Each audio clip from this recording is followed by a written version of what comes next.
They don't know that there's still somebody in that smoke. They can get that molly, push from across the field. Now, Vale.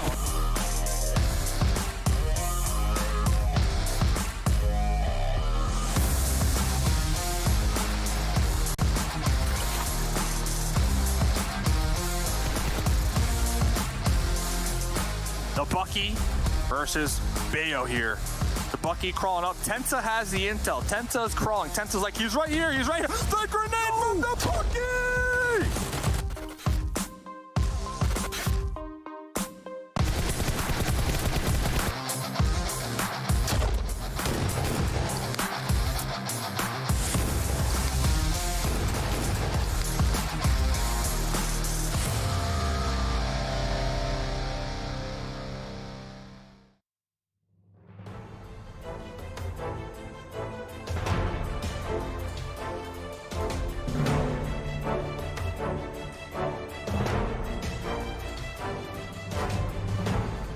Hello everyone, after a heck of a week number 1, 2 games in the book, we whittled down our top 20 teams to 16 for the first super weekend of the NA PUBG Mobile Pro League season number 2. I'm your host Daniel Digon Gonzalez. I'll be shepherding you through all of the action, but to break down all of it, I've got my fantastic analysts. It's the 7 Worlds Gaming and the ever-glowing Glitter Explosion. Hey, 7, how's it going, man?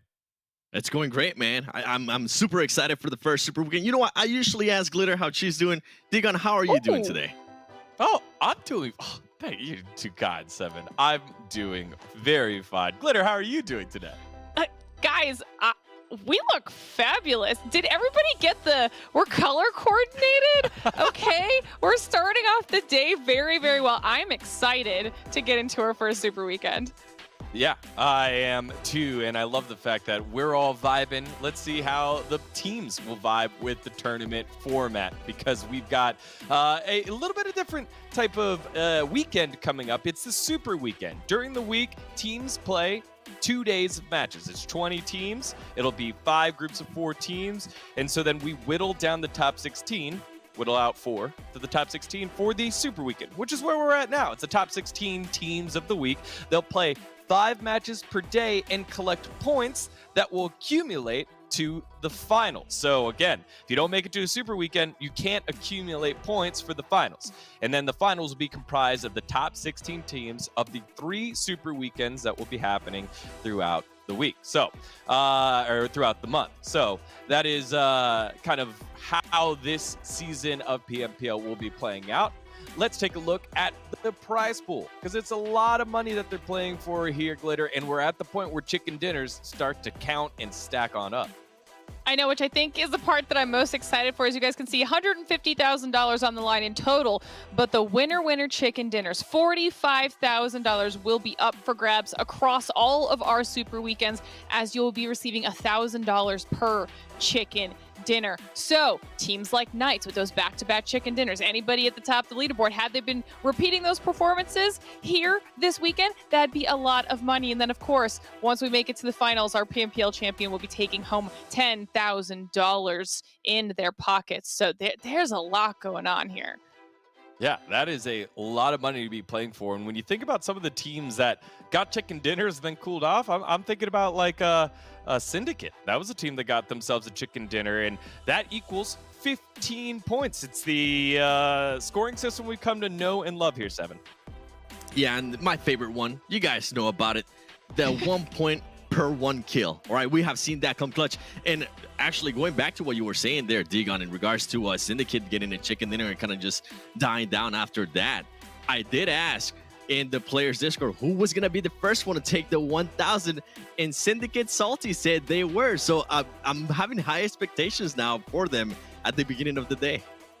Yeah, I love that the players are willing to banter and come in confident, because now that we're at Super Weekend, it's not, hey, let's just qualify for Super Weekend and, you know, we'll just get enough points to make it on in. Chicken dinner equals money. Skrilla, I'm expecting to see high-flying action every single round as we take a look at the participating teams for this Super Weekend. Again, we started with 20. We brought it down to 16. We had a couple at the top that had no worries about it, like Knights, XSET, Ghost Gaming, and there's Nova. But then they're at the bottom. It got a little dicey there with UYU, Ogilvy, Panthers, and Syndicate here, Glitter.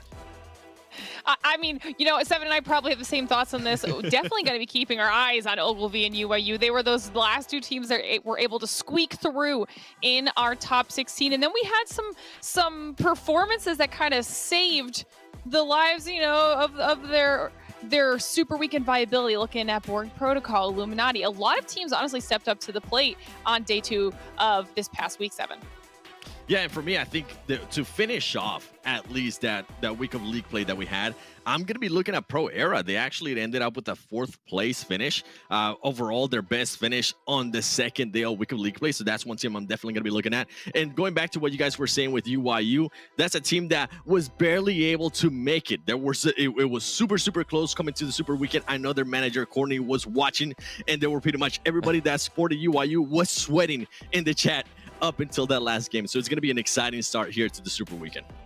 Absolutely. And UYU, it is a significant moment for them because this is a traditionally fighting game community organization. This is one of the first times they're dipping their toe outside of it. And I would say a success making it to Super Weekend and making sure you accumulate those points to get to the big dance at the end of the month is always I think a step forward for someone that is trying to achieve something outside of what they normally do. All right, let's take a look at the schedule of the matches for today. We have ourselves a bit of a different style than what we had in the middle of the week where we had 5 matches the same, but there's something a little different here, Seven. Yes, baby. Yes, you know, you and I were happy about this when we actually saw it during rehearsal. Oh, yeah. Sanhok is back. The toxicity of Sanhok is back. Obviously, we're going to be starting with Erangel, Miramar, Erangel, Sanhok, and Erangel. And also for everybody that was watching during the week of league play, the best thing about Super Weekend is that we're not going to have any team sitting down. Everybody's going to be playing. There's going to be absolutely no breaks. And I cannot wait until we get to that 4th map because Sanhok is absolute madness, especially with the zones. I mean, we see some zones finish some maps finish in the water. And if we get that again, Glitter, oh, it's going to be amazing. I mean, you're putting it out there into the universe. So if it happens, players, you can blame Seven. It's his fault, but I'm also here for it at the same time. I'm not going to lie. That's right. Well, if you all at home want to put out in the universe where you want to see these zones go, use the hashtag PMPL across all your social media platforms and streaming platforms. So hit it up on Instagram, Twitter, Twitch, Facebook, YouTube, anywhere you watch PMPL, anywhere you want to hop into the conversation, use the hashtag PMPL to find other like-minded individuals. All right, so that was some of the business that we had for the day. Let's get you a quick recap of what happened during the qualifying in Tuesday and Wednesday. Let's start with the team that turned their fortunes around here, Glitter. Boring Protocol came in 19th place after day number 1, found themselves a lot of success. Yeah, I'm very, very excited to give a little bit of love on over to Boring Protocol. Talk about bouncing back. You guys are going to be seeing here on your screen the comparison of overall stats from day 1 of league play to day 2 of league play. And as you can see, it is a night and day performance. I mean, they've doubled their damage. They have done more than 5 times the amount of kills from day 1 to day 2. I mean, that alone is an insane uptick in their performance. But what's craziest for me here is the fact that while they did all of this work, they actually managed to keep their heals relatively similar, which for me is just kind of really leaning into the fact that they had better positioning, better team fighting. You know, it just was exactly what Boring Protocol needed moving into our Super Weekend. You know, of course, we obviously have to give a little bit of love to the players of Boring Protocol. For me, though, I know we talked about all of them throughout the day yesterday, but for me, I wanted to give a little bit of love to Kizix because he actually has 10 knockouts for Boring Protocol, but only 4 kills. So this is exactly what I'm talking about when I'm talking about teamwork, communication. I mean, they're clearly focus firing. They're working well as a group. And 7, this is a team to watch for me right now. Yeah, and as we're actually talking about the players, I wanted to talk about Valak. On day 1, he was only able to get 1 kill, but he was able to output at least 518 damage. On day 2, it was a completely different story. He was able to output almost 900 damage, but he was able to step it up from 1 kill to then 8 kills. And I think that's actually what propelled him a lot more. Because if you're able to convert on that damage, if you're actually able to convert on those knocks and those kills, that is points, as we talked about it at the beginning. And those are my favorite points, the kill points.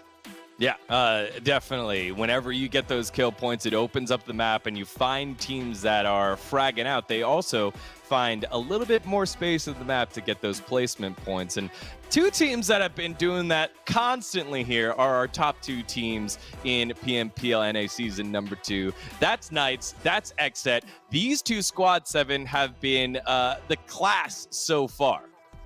Yeah, I mean, with Knights, I'm not gonna lie, I was kind of expecting them to do good. I was not expecting them to do that good in the first week of league play. I mean, just look at their stats. 12,000 damage, 12 headshots. So they're currently leading pretty much everything, even on heals. And with kills, they were able to output, I think at the end, more kills than Ghost Gaming after the amazing day that Ghost Gaming had at the start. 62 knocks. I would like to see them convert even a little bit more on those knocks, especially from Knight. And going back to XSET, something that I did kind of wanted to mention with XSET is I want to highlight their player Polo. You guys always hear me talking about Killswitch, and that's because Killswitch has had an improvement in regards to performance, especially coming into this PMPL, and I expected that out of him. But with Polo, I mean, on the first day, he was able to output 3 kills, and then on the second day, he was able to just absolutely destroy that, and he was able to output 15 kills. And for me, Glitter, I think that is huge for XSET. Yeah, I mean, there are so many impressive stats across the board for both of these teams. XSET specifically, I mean, now in comparison to the Knights, they were only able to get 3 out of their 8 games this week were a top 3 finish. But one thing that XSET did an incredibly strong job of was making sure that they were utilizing those kill points to their advantage. They literally, even if they didn't have finishes, they had games where they had 5th place finish, but still 10 kills. A 7th place finish, still 7 kills. That aggression is something that was huge for XSET across the board. But Knights are just kind of scary right now, honestly, Seven. I mean, they have an over 60% top 5 finish rate. They've got an almost 40% win rate, period, from league play. I mean, those stats are why they're in the spot they're in right now. With Knights, I do want to say something before we move on. I want to see what happens with Knights if Coops, for some odd reason, has a bad day, because Coops, I feel like he's been definitely carrying that team a lot. We have seen some consistency out of Syndicate, a brand new player to that team, being able to average at least 5 kills on those 2 days of week of league play. So I want to see what happens, right, when Coops actually does have a bad match or a bad day. How is Knights going to be able to react to that? And I know they have the firepower to it. I just want to be able to see it. Well, I think one correlation that we've seen from top teams is that there's at least 2 players that are in the conversation for that squad in terms of kills. You got Coops and Chico. For Ghost, they've got Spec and Tensa. We've highlighted HH before as well. In the case for XSET, we talked Polo, who's the 2nd highest killer in the league right now with 18 kills, and then of course Killswitch, who led the way early on for XSET with 13 kills. All right, so those are 2 of the big storylines that we've had, but we've got a new segment to spice things up as we move towards Super Week. It's time for Hot Takes with Hot Jukes. All right, Jukes, what do you got for us today? What's up, Deacon, and what's going on, everybody? So my hot take is going to start off with the fact that it is the Super Weekend, okay? First place gets you the $1,000, and anything less than that is really unacceptable. I want to see teams put their absolute maximum effort to be able to go for that first place. If you got 1 or 2 players up, do everything you can to be able to get that chicken dinner, because that's how you're going to be able to get the money. And I'm going to be straight up. That's all that matters. And I want to see that mentality right now, because come finals time, it's first place or nothing. First place is only 1 slot going to the PUBG Mobile Global Championships. And I am sick of seeing North America underperform. So if you don't have that mentality for me right now, and I don't see that, I don't want to see you representing us, in the Global Championships. I want to see a team that I can be proud and happy to root for when that time comes. Now, when it comes to teams, my hot take is going to be on 19 Esports. They had a huge substitution happen yesterday, well, the last time that we played. And that happened to be the best game that they performed. My hot take is the fact that it's not because of that pure substitution. It's the fact that they played aggressive. And that is something that I want to see more from 19 Esports. We saw what Acer and Leon can do when they start popping off together. So personally, Sam, I'm going to call you out here, buddy. I want to see you full aggression 100% of the time. You're one of the best gunners in North America, still in my eyes.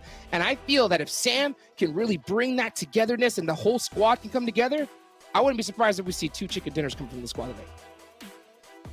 All right, well, there you have it. That is Hot Juke's hot take.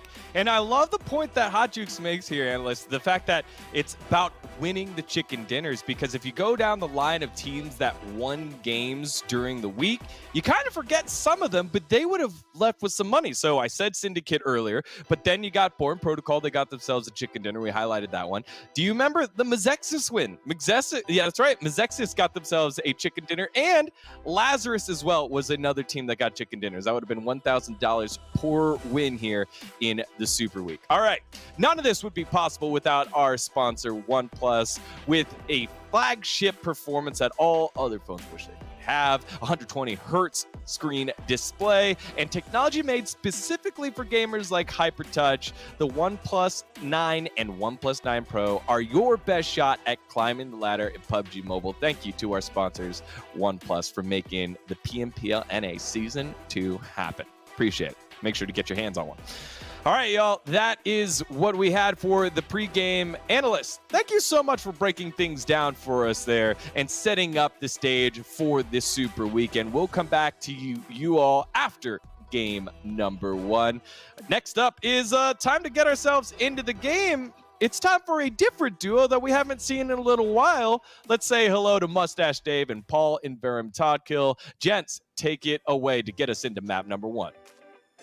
Oh, thank you so much, D-Gon. We're back, Dave. It has been a hot minute, but I'm very excited to be here, sir. You got to witness every single piece of action throughout the week. I'm highly jealous, but I'm here now. And oh my goodness, Dave, this first Super Weekend, honestly, I have expectations, but I don't know what to expect.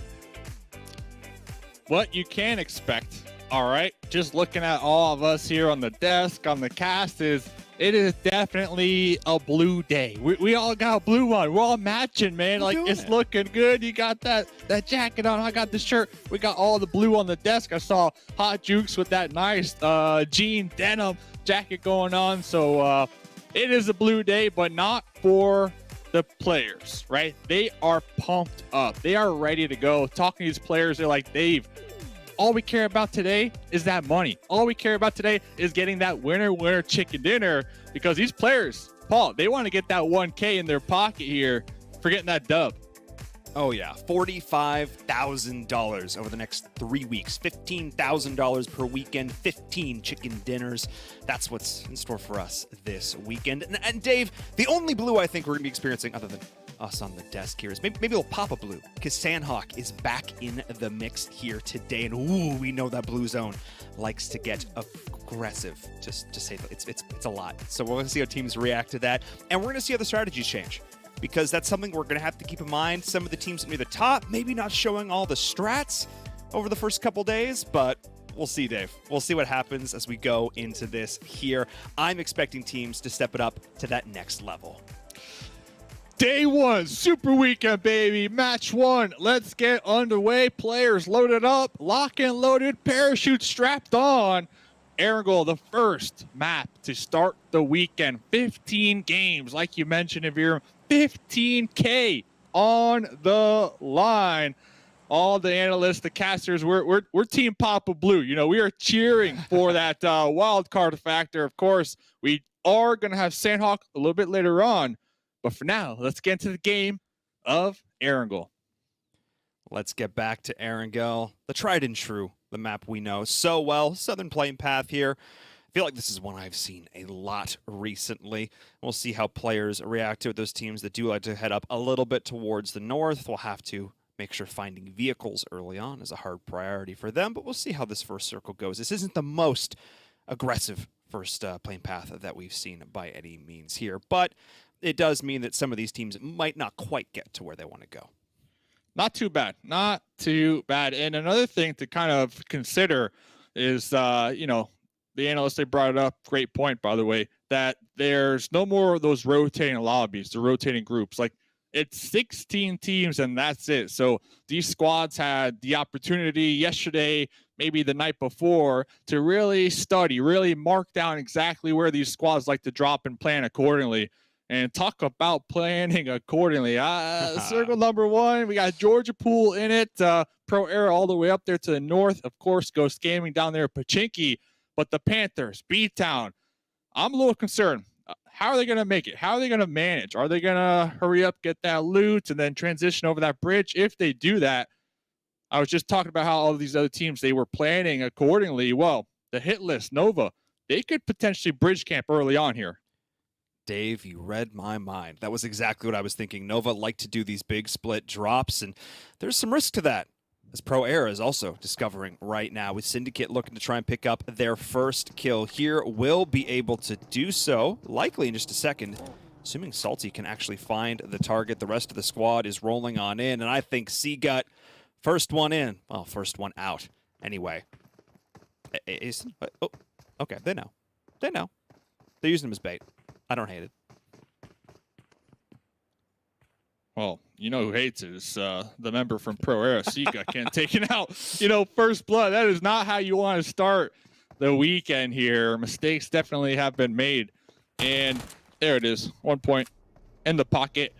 I don't think Pro Era, they're going to push this. You know, there's really no reason to. They're already going to be, whoa, why are you popping that? You might, what? Okay, I guess we got the Dacia, so. Can't drive 2 of them. You can't drive 2 of them, but, you know, I'm a true believer of having 4 vehicles if you can afford to do so. And I guess the squad, they're already geared to go. But back to what I was saying is I don't think Pro Era, they're going to push this anytime soon. I think they're going to know for a fact there's a squad over there, and they're just going to play that avoidance here early game because you want to keep your squad alive. You want to have as many members alive as possible towards that late game to really help you secure that $1,000 chicken dinner. And I feel like I've said this in past seasons, and I know it would be like nearly impossible to math out, but at some point I would love to get a win percentage rating on like teams who had all 4 players up at like circle 7. That would be really, really curious to see like what percentage of teams that get chicken dinners have all 4 players alive in the late game. Because I would hesitate to say it is a ton because, Dave, you are 100% correct. If you can avoid giving up those early casualties, it increases your chances, I think, pretty darn dramatically at walking away with the win on the whole thing. So that's why giving up unfortunate deaths like that, you know, Pro Era, they're shaking their head. That's not how they wanted to start off the first game of the first Super Weekend. Honestly, unless you're intentionally throwing, if you got a whole squad up at the end, you have to assume, especially if your enemies... Oh, that's how it happened. Okay. Little long-distance nice shots right there. Yeah, with the mini. So it wasn't that C got kind of dropped on him. It was more or less the Syndicate recognized, hey, there's a solo over there, and then they prioritized making sure to get that early kill point. So back to your point, though, I would say if I had to put like a stat on it, now, you know, this is just me guessing, of course, but if you have 4 up at the end and your enemies have maybe 2, maybe 1, of course, that's like a 90% chance win. It has to be. It has to be up there. And to kind of add on to what you were saying is that I know for a fact the players also believe in that. The deaths, they brought up Boring Protocol. I spoke to Kissix here today, and Kissix told me, Dave, our plan today, play edge, play slow, keep 4 alive for late game. So with these pro players telling me that, you have to assume, you know, that's obviously a big factor in getting that winner chicken dinner. And the stakes of the game have changed. It's not about making the top 16. It's not about getting to the Super Weekend. It's about getting your share of $45,000. I mean, over the course of the weekend, if you can even find 4 chicken dinners over 3 days, which for a good squad, you should be able to do.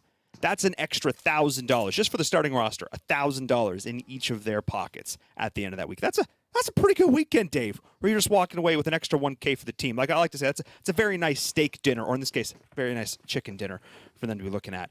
as we're starting to take a look at how these teams are rotating in now. A lot of them, quite a few in fact, are rotating in early. You talked about wanting to potentially hug the edge. We might see some of these teams do that, but it seems like for a lot of these squads, getting in early, establishing control is the name of the game. That's a flaming young for everybody on the squad, you know, nice and medium.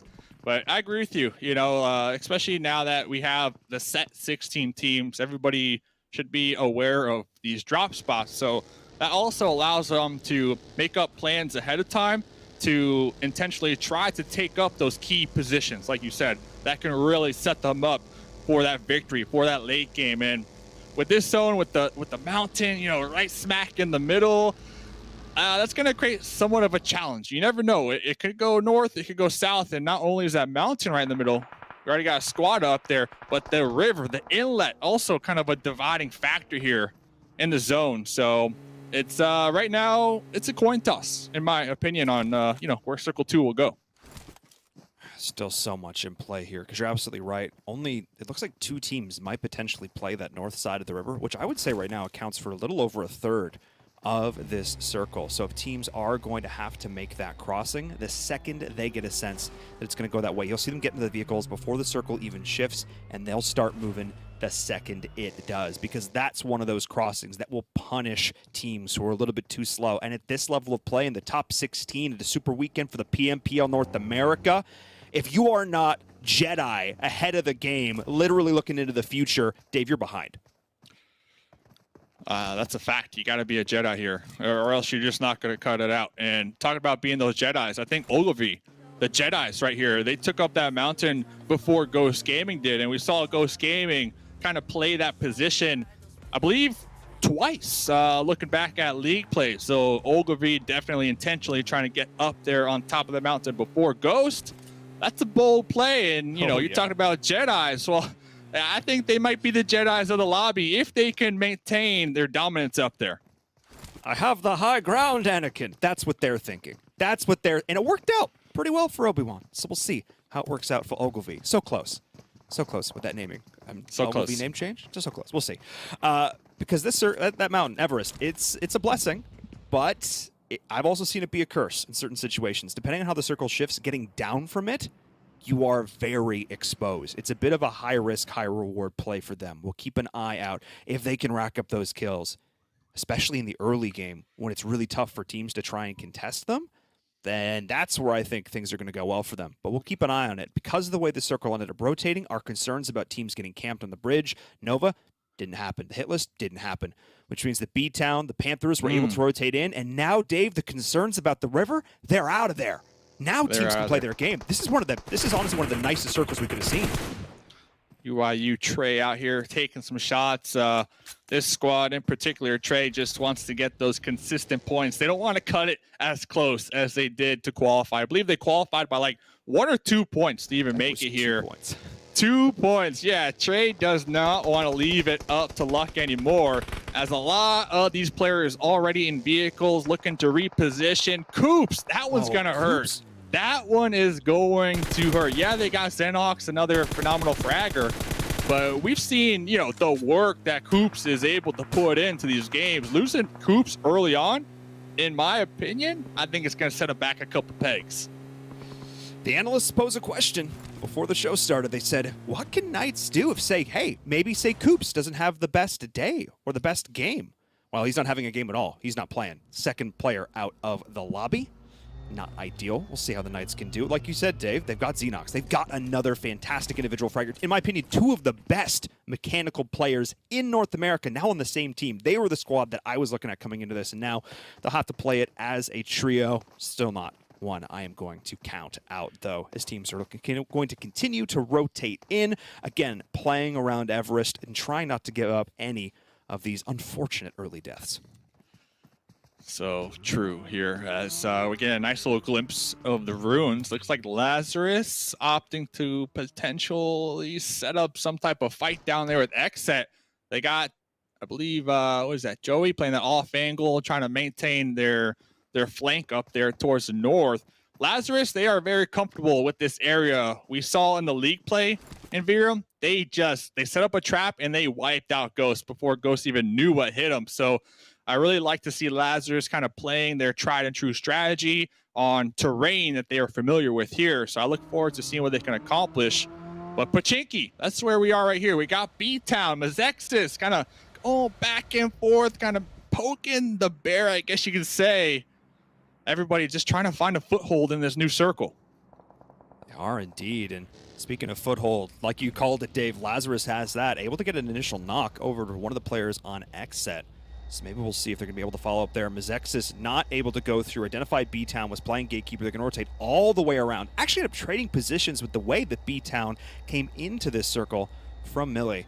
So we'll keep an eye on Mezexis as we continue to see the fight between Lazarus and XSET. I believe, even with this 2-2 split, yes, Joey's there, so they will be able to get the revive. XSET not giving up this death, at least yet. Though as I say that, Dave, the shots continue to rain in. The smoke is there. Telly is looking to find those hit markers, looking to try and confirm that down. Yeah, I love this terrain that Lazarus are holding down. They have those sandbags, and they have hard cover, right? They have hard cover. We see them with a couple of scopes, so they're taking those long-range shots. I'm a little more fearful for XSET because once when these shots start to ring out, BTOWN, they might hear them, and they might opt to kind of sandwich XSET over there in those little huts, those little houses that personally are not my favorite to hold down. But all these players, we can see a lot of vehicle indicators. They're ready to go. They're ready to rotate. Nova, oh, Gatka, that's paying off big time for them here in Biram. Oh, 100%. And you could see it, Dave. Before the circle shifted, all of a sudden, these icons, steering wheels across the board. Like I said, these players are already in their vehicles, already ready to rotate. And that's what they're going to do. I mean, not a lot of teams in this, though. This area just north of Quarry, Gatka, like you said, it's a lot of wide open fields. Teams didn't want to play this if they didn't have to, but they're going to have to now as BTOWN is going in. They didn't find Mezexis, but they found UYU instead, the team that creeped in by 3 points. I checked.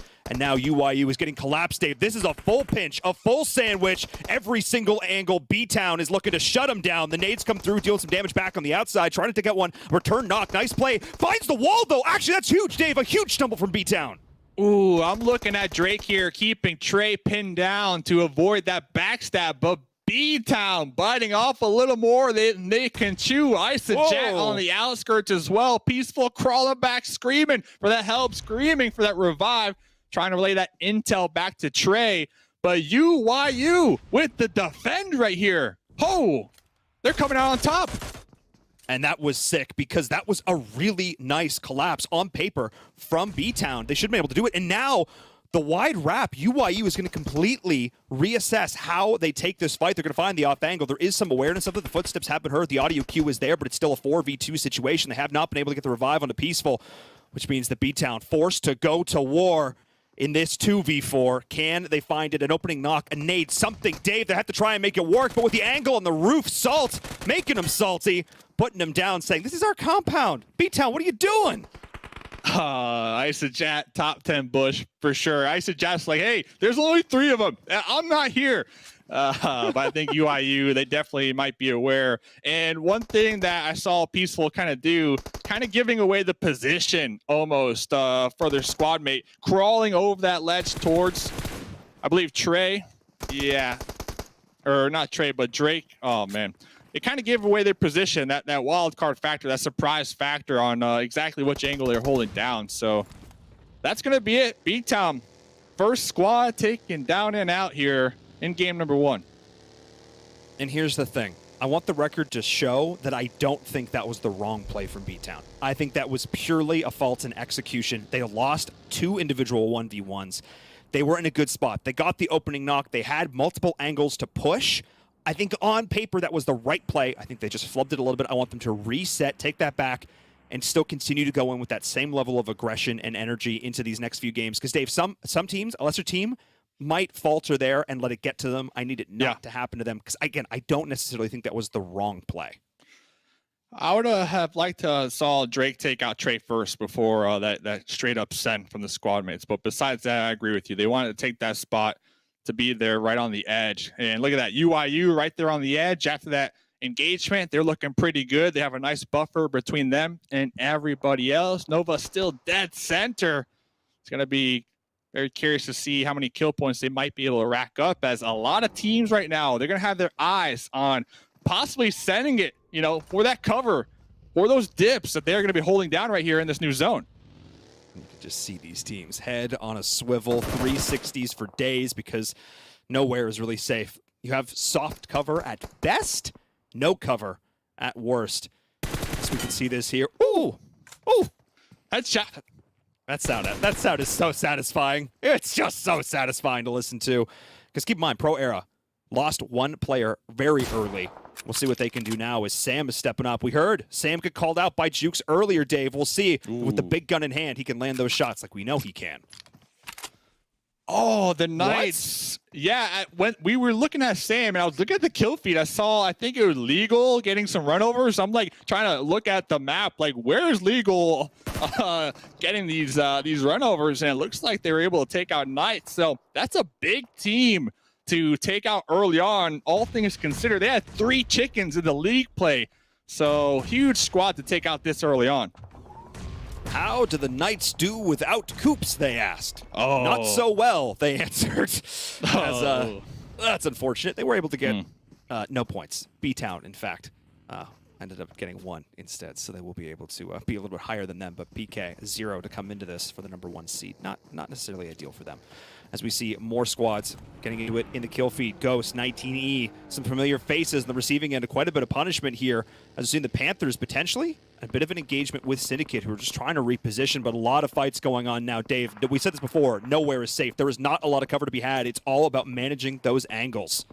The Panthers, they say, listen, we don't need the chicken dinners during league play, all right? We just need top 16. We're going to get those chicken dinners when it matters. And here's Ghost getting pushed on by the Illuminati.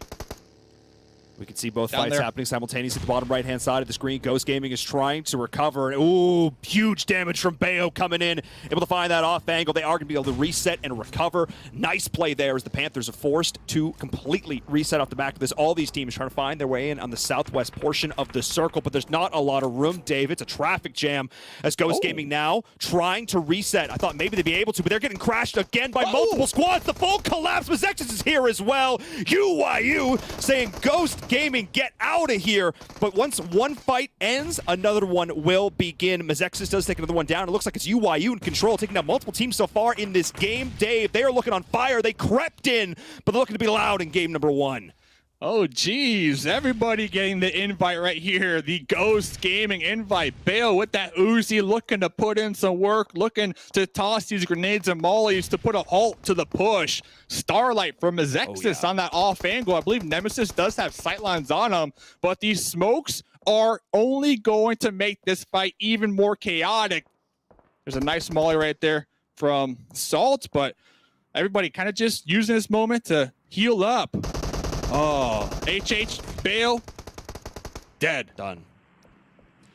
That was a tough one moment.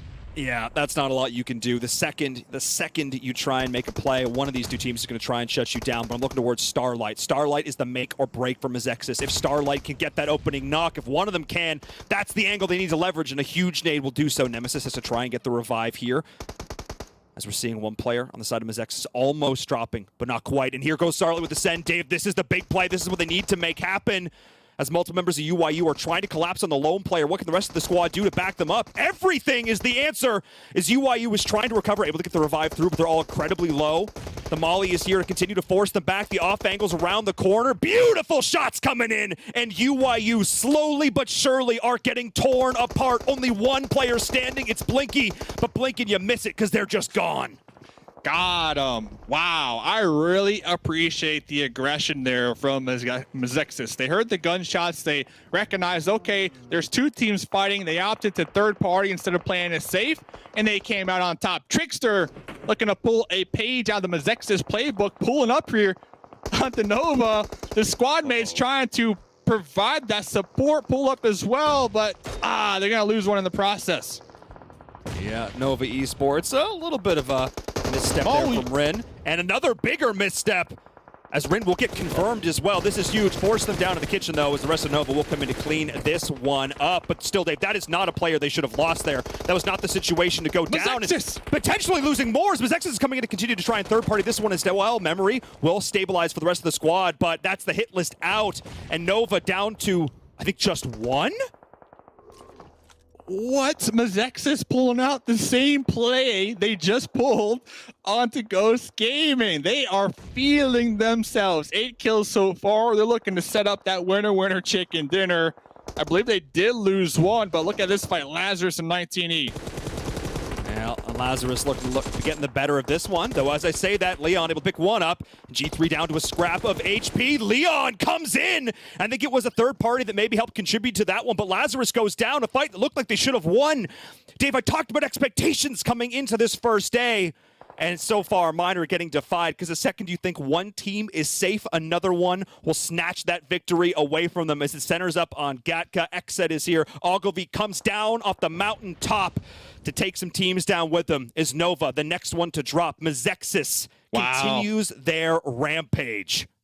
No stopping them here. No stopping them. Next zone does pop, so they will need to make sure to take out this duo from the Panthers before repositioning. It's only up to Jaja right here. Tossing a grenade, possibly looking to get the revive on their squad mate. But Mezexis, this is looking like their game. If they could avoid getting taken out from Ogilvy here, who do have hard cover right there on the edge. And that's what they're looking towards right now, as we do get a hard shift, though. A hard shift up towards the northwest, which right now is favoring 19 Esports. They're really the only team in the circle. Ogilvy, like you said, does have a bit of cover to play with. They can play right on the edge of the circle, the smokes to lay down, but XSET have to try and claw their way in. The Panthers there in the background, but I'm looking towards Mezexis, who, Dave, are continuing to get knocks. What is up with this team today? They are coming in on fire. They heard you get $1,000 for chicken dinner. Oh. And I think that's all they needed to hear and see. Leon from 19E, the solo out there.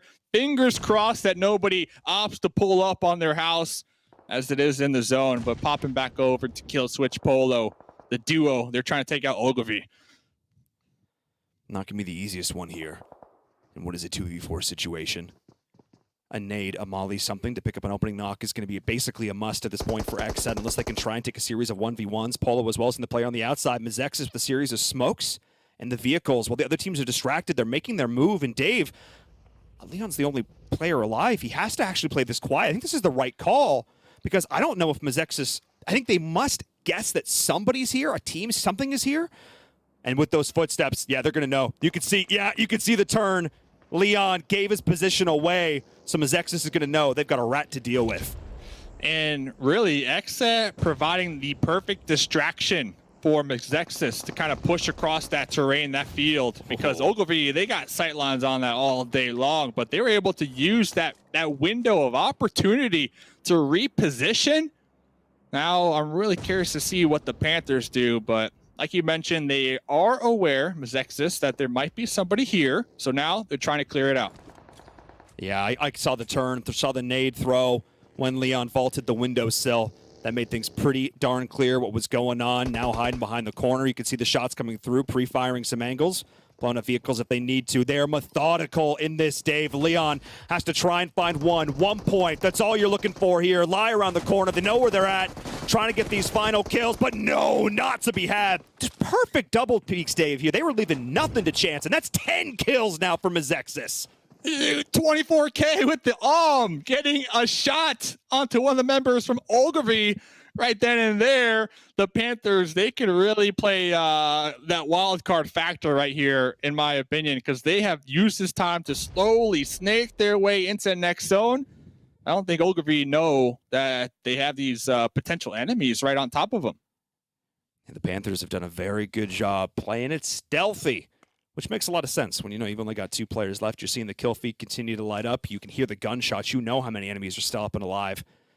And they're just playing it slow and steady, looking to backstab. But Mezexis right now, an interesting 3-1 split, utilizing the high ground as well. Starlight always looking for these off angles and continuing to find the shots with them, Dave. This time being the one up front and being the one to find the shots, the Panthers. And now because of this, Ogilvy's going to know what is going on. They're going to, well, it's not going to matter, Dave, because Panthers are just gone. I call him 24K for a reason. Shining bright like a diamond. Pushing up here, trying to regroup with Starlight right behind this boulder. Very interesting, risky play. Zooming back and forth. Still alive, though. Still alive. And as I said this, how good it looked for Mezexis, the circle decided, nah, maybe not, as they were forced into this next position, denying the point at least, so Ogilvy not be able to get another one there. A small victory for Mezexis in a 3v4 situation, trying to use the rocks. Center's up between both of these teams, but right now, Ogilvy's looking in a pretty good spot, Dave, because it still looks like Mezexis have to come to them. I do love this giant boulder, though. But like you mentioned, yep, next circle does shift, so that giant boulder no longer in play. You see Light popping in a vehicle, looking to pull up, provide that distraction play. Able to get the destruction on the vehicle, but Khan actually falls in the process. It's a 2v3 right now. It comes down to the gunshots, but Ogilvy, no. They smell blood in the water. It's a 3v1. It all comes down to Starlight. Gets the first knock, but the shots continue to rain through, trying to find the angles through the smoke. Starlight, no HP to speak of. One bullet will end this game right here. Ogilvy just need to find one for the first chicken dinner of the Super Weekend, and that's it. They get it done. Whoo! Baby Dave, what a way to start the day. 1v2, and not only that, this team, I don't think they won a chicken dinner during league play. So another squad realizing like this is the time to try to clutch it out. $1,000 right then in their pocket. They kept their squad mates alive. That was kind of that original discussion we had towards that mid game, like that percentage, you know, keep all four alive. How does that really help you moving into that late game? Well, it helped out big time for them as they were able to afford to lose one on the push up there in that last final zone. But I got to give it to Mezexis. I think they had like 12 kills. And they were just taking fight after fight. No breaks at all there in Biram. I got to give huge props to them. But we got to take a look at the whole story here, Dave, because we do have to look at the rest of the scores as well. But yeah, Mezexis, I wouldn't even be surprised if they actually finished with more points at the end of all this if we take a look. But no $1,000, so that no feels a little bit bad. A little bit bad. But yes, 25 points for them. 13 kill points, in fact, Dave. Oh, my goodness. Because they just compound crash after crash after crash. Yeah, again, they must have heard there was some more money on the line or something because they were not slowing down. Props to the Panthers, though, too. We didn't get to see a lot of their kills, but, Dave, they did a fantastic job of being a late-game contender. All I know is the Panthers had a duo for the majority of that late game, and they kept getting knocked back and forth, and kept getting the pickup on their squad mate to kind of continue to carry that Panthers flag as they crawled their way into the zone. So, yeah, I definitely have to give it to them. You know, again, those consistent placement points. Let's pop up page number 2, baby, and see, you know, who didn't have the best of game number 1. Ghost. Okay, 5 kill points, though. 5 kill points. That will definitely help offset, you know, getting 0 points for getting taken out very early on.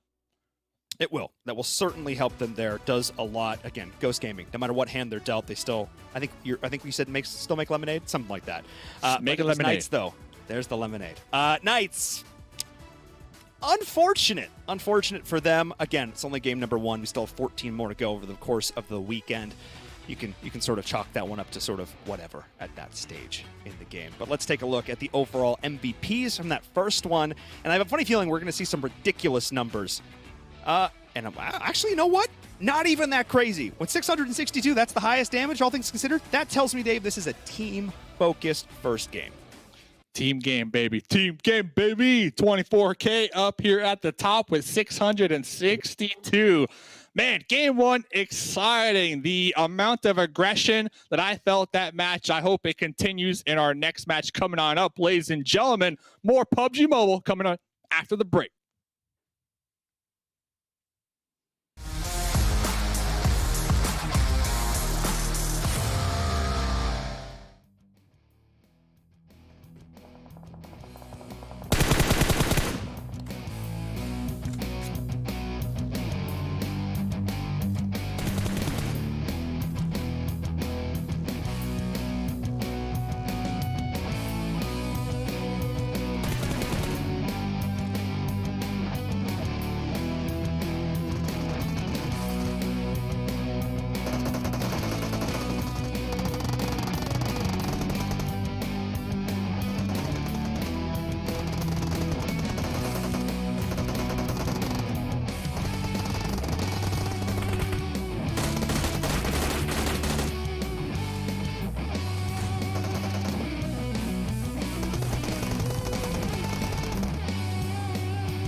OnePlus 9 Pro. The OnePlus 9 Pro, oh my god, this phone feels incredible.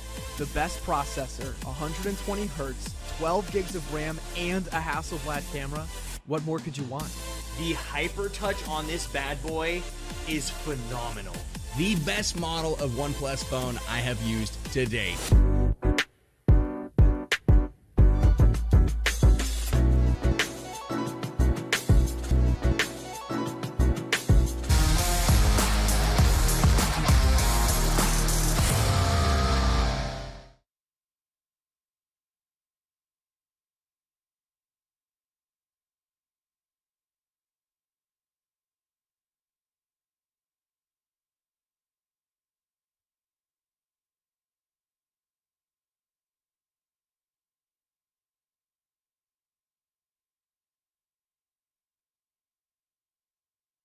And Ogilvy with a great start. Mezexis coming up with the most points. And what happened tonight? So we'll dive into all of that one here. D-Gon here with 7 and Glitter bringing you back all the breakdowns of that last one. And again, if you all want to stay connected, you all want to, stay in the conversation, use the hashtag PMPL across all your social media platforms. Use that on Twitter, Twitch, Instagram, YouTube, Facebook, everywhere. Use the hashtag PMPL to get involved in the conversation. And to kick off the conversation, we're going to talk about these two teams that would seem to come out of nowhere. Mezexis with a great couple of flanks on a couple of teams, get themselves the most points, and Ogilvy with the chicken dinner here, Glitter.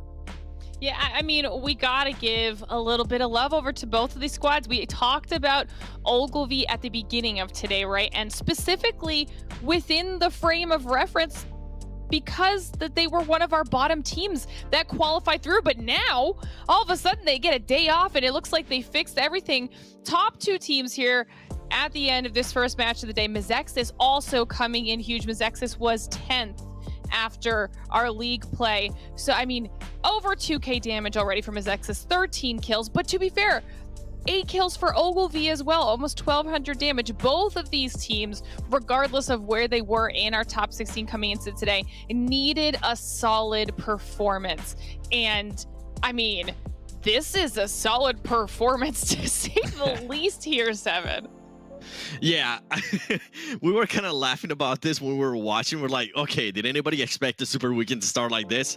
Absolutely no, but I'm all for it. I'm all for this mayhem. You can kind of see some more stats there from Mezexis being able to knock down 14 people, and for them to actually be able to convert 13 of those knocks into actual kills. I think that is huge, and that is a big start because remember, these points are going to be kept. This is not going to be a fresh start. This is pretty much the points that are going to be in play if you guys want to make it to the final. So great start here out of Mezexis. And I mean, to talk about Ogilvy, this is by far their best performance. Obviously, they did end up getting the chicken dinner. They did end up getting 8 kills, which is huge for them. But from what we saw in weekly league play, we didn't even expect this to happen, which I'm all for. I'm excited for Super Weekend. I thought it was going to be like a battle of the giants between Ghost Gaming, XSET, and Pittsburgh Knights, but I'm glad they proved me wrong. Yeah.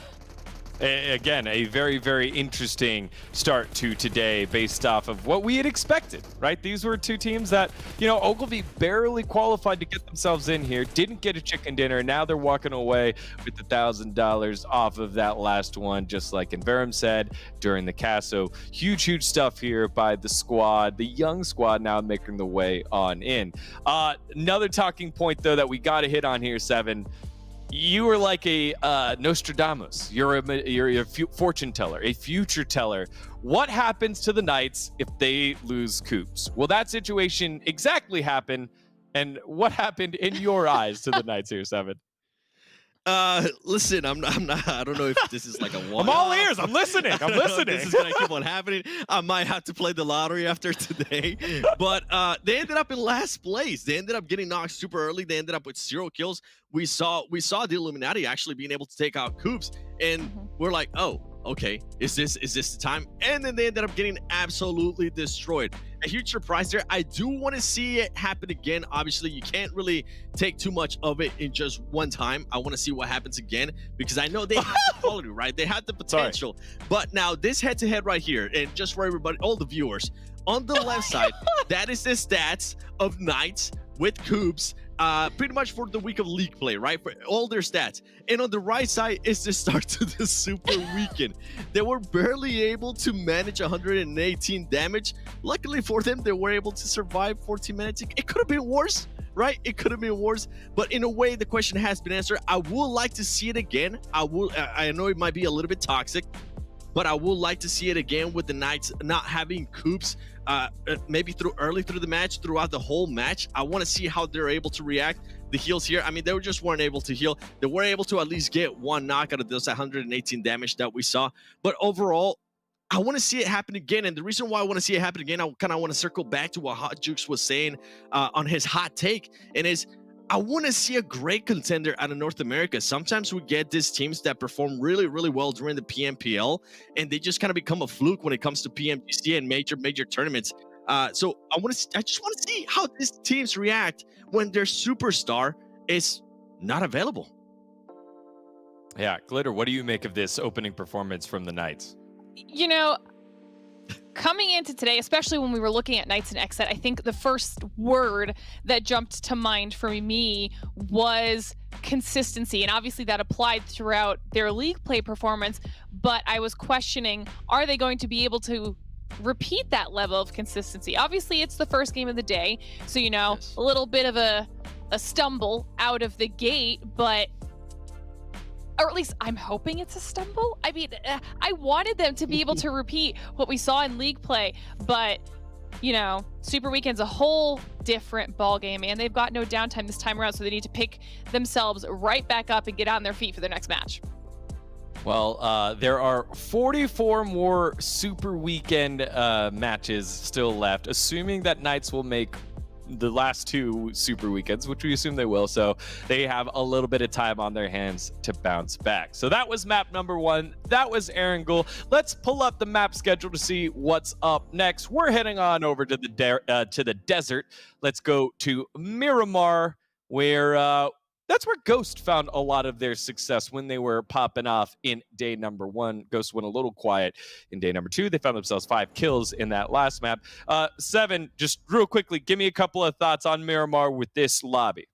And actually, I'm so happy you mentioned Ghost Gaming. We didn't really see much out of them on that last one in regards to placement points. They were able to secure, however, 5 kill points on this last match in Erangel. Now, you said it perfectly. They do have a win in Miramar during the week of league play, and on that win, they were able to gather at least 15 kills. This is going to be huge. I know it's just the first day of the Super Weekend. I know it's just currently the second match, but you just want to start off hot. That's something that we really appreciated out of Ghost Gaming in the week of league play, and I hope they continue to kind of transition that into the Super Weekend, right? Being able to bounce back, being able to get some placement points, not only that, being able to also get some kill points. All right, Glitter, putting you on the spot. Real quick, who wins? BTOWN. Oh, let's go! Yes. BTOWN went out pretty early. I think they were the first team that went out, so we'll see if they're able to turn their fortunes around now with the stamp of approval from Glitter. Analysts, thank you so much for that breakdown of map number 1. Let's send it back to the boys in the casting booth to get us into Miramar. Dave and Paul and Biram Todd Kill. Take it away, y'all. Thanks so much, D-Gon. We're back. The desert, ready to rock. BTOWN. Okay. I saw some folks in the chat getting excited about BTOWN. They've got some fans behind them. Dave, I think, Glitter, I mean, maybe try to appeal to them a little bit. I can't say I blame her. I'm excited about BTOWN. They're a good team. BTOWN, the top qualifier from PMCO, so they definitely have a lot of steam, a lot of momentum coming behind them into PMPL, trying to not only get this this money from those chickens, but also prove themselves to everybody out there watching and secure a top 16 spot for these finals right here. So BTOWN, definitely a solid pick. You know, when you try to make that prediction on who might get this winner chicken dinner. I love it. I love it. You got so many good. I mean, basically at this point, you just put the list of teams on a wall, grab a dart. Any single one of them on any single game could legitimately walk away with the win. That's exactly what it's about here, just trying to find who on the day is feeling a little bit hotter, looking a little bit better. I'm looking towards Nova. They're a team that we've covered a lot. They're a team that I've been casting for a hilariously long time at this point, albeit in different iterations of the roster.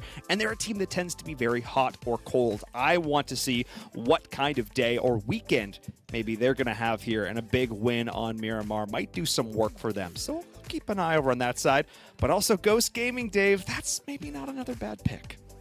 Hey, Ghost looking to get those dubs, baby. Game number 2, Miramar, Super Weekend number 1. Shout out to OnePlus9 Pro right there on the screen. And it is Miramar. A lot slower towards the early game, of course, but then it tends to pick up towards the mid to late game.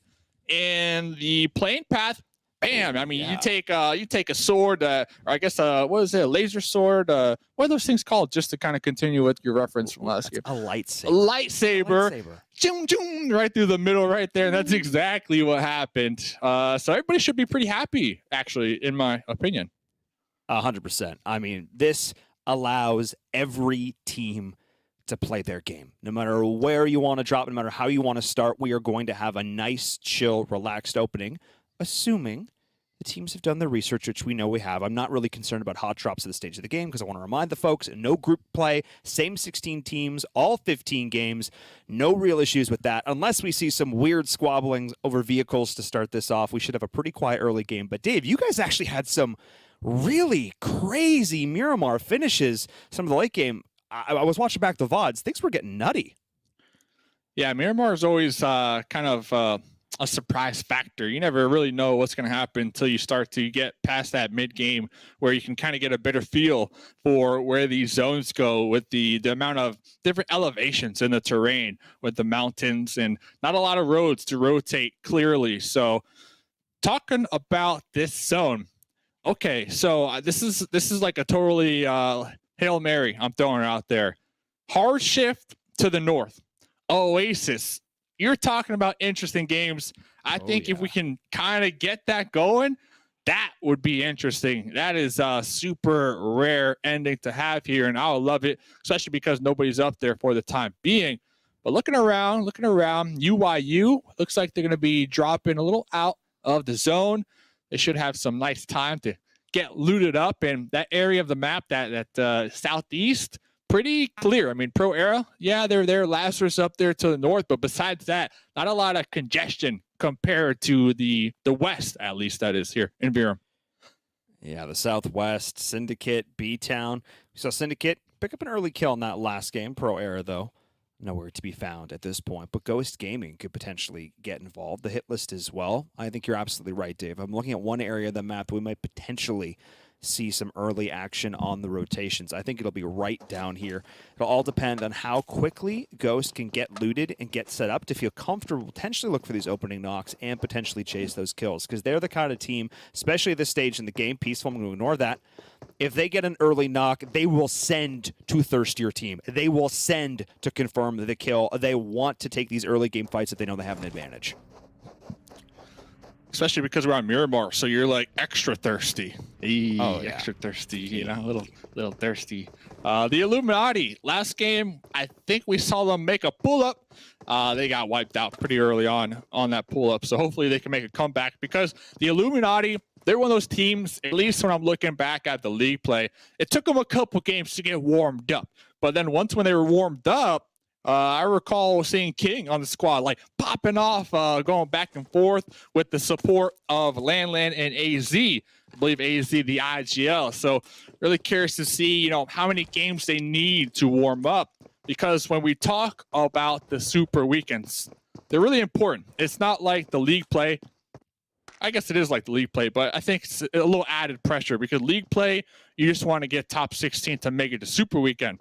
But the super weekends, we have 3 of them, and those points get added to a leaderboard where at the end of the 3rd super weekend, you also want to be top 16 to make the finals. So I think it's a lot more riskier to take those warm-up matches and get 0 points, because what's to say you'll make it next Super Weekend, right? Like, it's always a factor to consider because they might not make it. So you definitely want to use this moment, this Super Weekend, any Super Weekend you play in, to try to rack up as many points as possible. And I couldn't agree more, because I'm a huge proponent of practice how you play. There are teams coming into this during the week who maybe, again, aren't necessarily showing all the strats, spending time to focus more on individual gun skill and play, which is good, totally fine to do. But I would be pushing to get as many chicken dinners as, I don't care if it's the league play, I don't care if it's a super, I would be trying to play the absolute best PUBG Mobile you can at all times, because that is how you continue to refine your team play, your synergy. That's how you keep getting better, is by pushing your team to continue to execute at the highest possible level. We'll keep an eye on that here. We'll keep an eye on the Knights, who are at that highest level coming into the Super Weekend. A big old goose egg in game number 1. But we'll see if that golden goose will get laid. Oh, potentially here. Oh, peaceful. Oh, no. That's how that happened. I blame Glitter. Oh, yeah. Oh. They're able to get peaceful back up, though. So everything's good. I'm just saying. Once we start throwing out those hot analysts, takes, it's like next thing you know, it's the first team to get taken down in the lobby. That's just what it is. I believe in the EU, they call that the Maxman curse. Hopefully we don't bring that over here. But I'm also kind of cheering for BTOWN as well. So we got at least 2 people cheering for BTOWN over there on the edge. And talk about being on the edge. Okay, the Illuminati. We were kind of talking about them warming up. Well, BTOWN forced to ditch that vehicle right there in the open. And the Illuminati, they're on the hunt. And these were 2 teams that were on that southwest side. They both rotated in dead center, which has now become incredibly congested. So don't expect this fight to stay isolated for long. They are up on the high ground, which will help create a little bit more space for them. But Ghost realize exactly that. They know where they are, and they know where their opponents can be as well. Spec has gone ahead, scouted out their next rotational path, and they're just going to dip. Despite the fact they had the high ground, they knew that was not the fight they wanted to take. Dave, that is such a Ghost move. A lesser team would have stayed, would have tried to fight it out, but no, they have a game plan. They're going to execute it. They also see those dollar signs, right? Talk about seeing those dollar signs. Chico driving by, vehicle burning up over here. Oh, no, driving right towards 19E as well. But yeah, back to your point, like, they have to take into consideration, okay, if we lose 1, if we lose 2 here, that's going to set us back with trying to get that $1,000 chicken dinner. And we know for a fact, Ghost Gaming, they have those reservations already set here after this weekend. They already got the table set to get them filet mignon. So pulling back right there, finding a nice spot on the road also is a good opportunity, because sometimes you see teams use these main roads to rotate. So setting up here, looking ahead, I really appreciate that from Ghost Gaming. 100%. 100%. Again, other teams would get sucked into the action. They would say, "Hey, let's try and push this. Let's try and get this kill." But no, they're looking towards the late game. They're looking to survive, play it a little slower, a little steadier, which just means that Dave, with 64 players still in the lobby, things are going to get messy. Things are going to get. I feel bad for our observers in advance. Things are going to get extremely chaotic in about 5 minutes' time. Yeah. Oh, Joey. Oh, it's Jay. Oh, popping the tires on the coupe. Jat G. So Jat G, definitely one of those star players coming out from this squad, from the hit list, looking back at league play, putting in the damage, putting in the work. And I kind of compared Jat G to Coops last season around.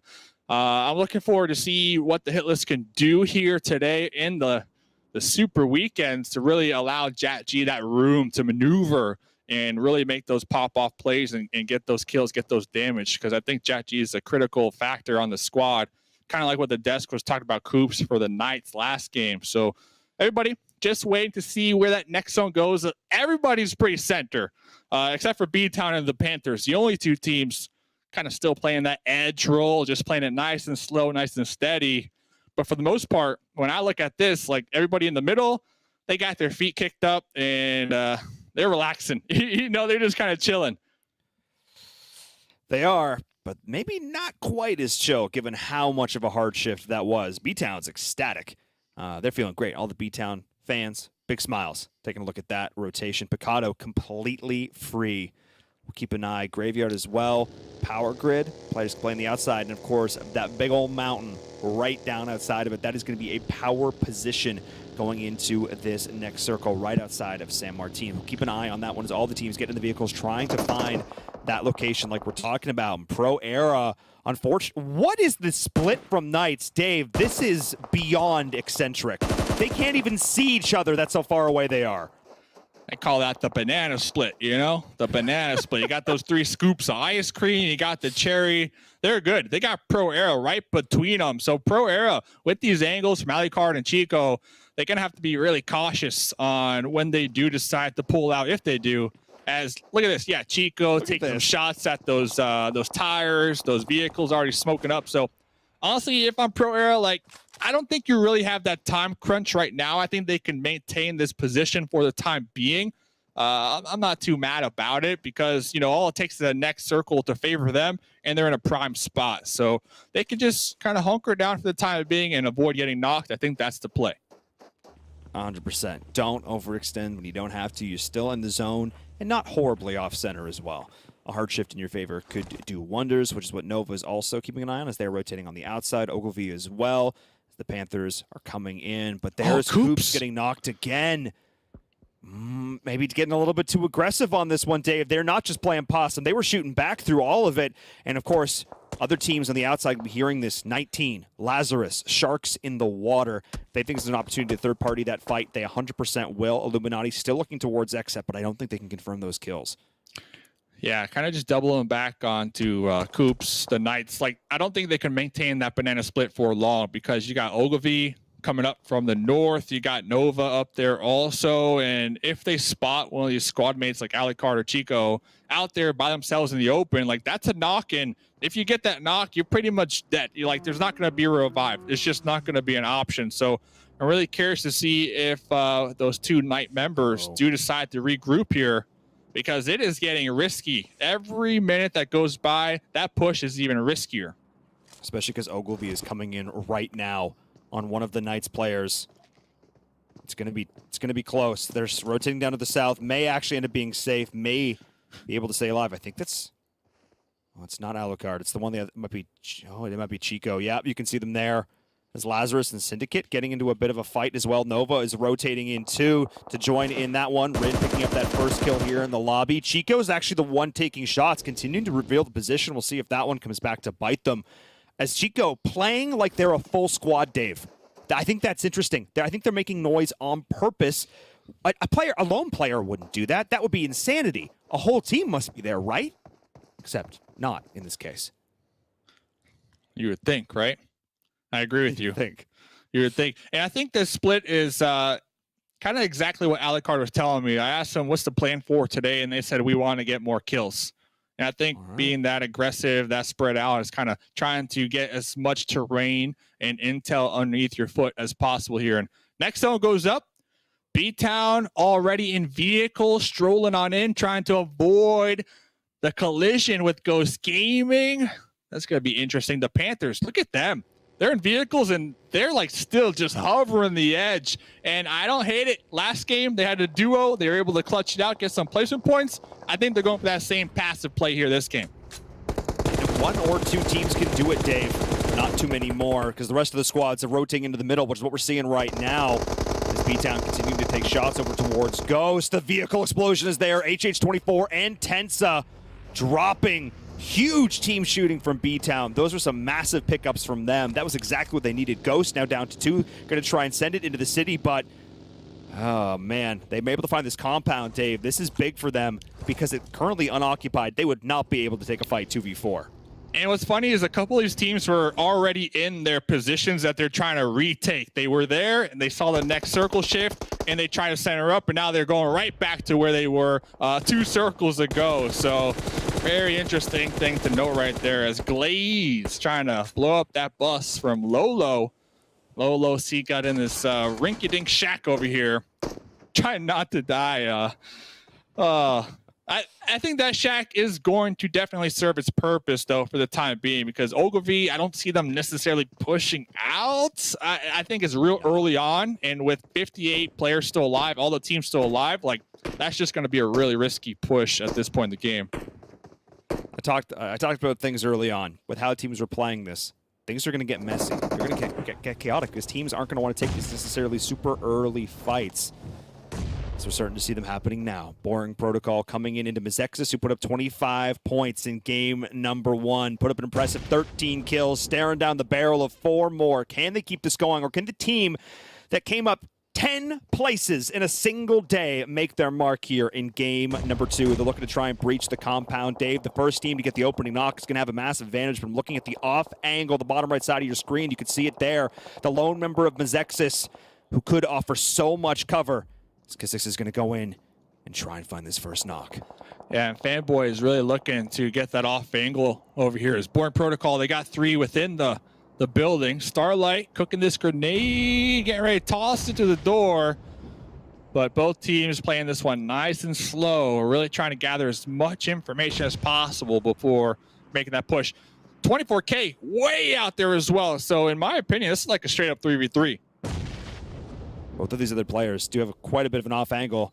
Speaking of, well, they're also pretty far off from this next circle because they have a ways to go. Look at this. Yeah, at least this next circle is favoring them somewhat. They don't have too far to go. But Dave, we talked about the idea of mutually assured destruction. If they don't take a fight soon, it could be both of these teams going out early. Yeah, 24K is keeping Fanboys pinned down pretty much. And Fanboys is actually taking some blue zone damage right there. Not what you want to be doing here. They're going to have to make this push. You know, next zone did pop. So one of these squads needs to make a play. They need to make the first move here. I think it needs to come through this right building. Boring Protocol. I think it needs to be right here. Fate going in. No Skizz Heroes here. Priming the nade, going down. UMP can't quite find the shots. This is absolutely massive. Able to stay alive just a little bit longer. You can't reset at this point, Dave. You just have to try and take the fight. Try and get the kills. You've taken way too long, especially with the hit list coming in on the outside of this to potentially third party. And just like that, player 3 has entered the game, the full send, but it's them into the grinder. That is not the send at all. JatG drops, another one is down, and just like that, Trickster saying, what is this trick that's pulled on me? They were not necessarily expecting this, Dave.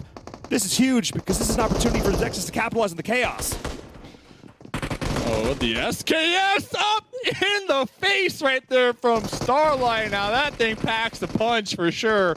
Mezexis still somehow managing to come out on top, not against one, but 2 different teams. Out to the Frolic in the blue, hit fire from 24K, Ems4. Gonna be taking them out. Man, the hit list though, very questionable push. You know, if you're gonna make a play like that, you gotta go for it. It looked like they only had 2 squad mates looking to get that push, while the other 2 were in the back lines, kind of deciding if they should help out or not. Well, BTOWN helping out the rest of Ghost Gaming out of the server. As the Hitlist are going to join them as well. Able to pick up all 4 kills, though, for BTOWN. Trying to keep a couple of players alive as the Knights looking to take the battle with UYU. Coops up on the high ground, a terrifying position. This is the same spot they've been in the whole time. Slow and steady on the outside. They're looking for that chicken dinner, Dave. Not taking any unnecessary risks other than that insane split. They've since regrouped. But UYU, they're in a bit of a rough spot. All 4 members of Knights looking at them like lasers. All it takes is 1 grenade, 1 nice molly through there to really put the damage. As we're losing some more squads as they try to rotate into this new circle. Fate is still alive from Boring Protocol, so they were able to evacuate the area. And we saw right there Mezexis, actually the team taken out, so Fate going to be going for those placement points. The irony, of course, that the hit list, the team that came in, ended up having to drive away. Mezexis' team they were fighting with, Boring Protocol outlived all of them somehow with 2 points. Somehow, some way. It's the Panthers, they creeped on the edge the whole time, but eventually the edge will catch up to them as XSET is the one in their sights. Polo, not a lot of health to work with. Is able to get off the heel. That is absolutely massive. Brady's here. Can they find the shots? Nade is primed. Know where it is. Wallbank. Has to throw the nade back. Hope he runs into it. Ends up nading himself. Oh, that's what feels bad. Deny the point. Strategic denying of the points right there. That was all calculated. And now UYU, they have the little tiny corner of the house. And Coops knows for a fact where they are, right? So 1 molly, 1 grenade to that little tiny corner is going to be it. Alucard, Coops trying to keep them pinned down. UIU nowhere to go. Salt tossing out this smoke to maybe make it to that warehouse, but Coops, the eagle eye in the sky right here, is not going to allow it. Absolutely not. Ankle from Alucard getting tagged up a little bit, but the shots coming back are really good. The smokes are coming out. Coops will try and lay the shots through, but the nice team fire from UIU will help try and leverage their way around this corner, find the death light, the vehicle, and somehow able to escape the death trap at least a little bit longer, but it may have spoken too soon as the third party is coming in from G3. Lazarus getting involved in the fight, and just like this, UIU, their dying breath, trying to take anyone with them, flailing, trying to get a kill. Yeah, Lazarus from downtown right there, Oops. seeing some free points. Coops able to clutch that heal up right in time. Same thing with Jag. So looks like Coops saying, hey, let me get in the car, buddy. Let me get in the McLaren, able to pop in that one. Lazarus, though, they are on track to maybe get into a fight with Pro Era as the Knights are going to be pulling off. And Jag, yep, going out to Papa Blue. Unfortunate there for them. Not able to make it into that top 8. As we're seeing 19E now rotating in onto Lazarus, taking them out with ease. Lazarus getting involved in a few different scraps, but taking a little bit of damage in the process as well.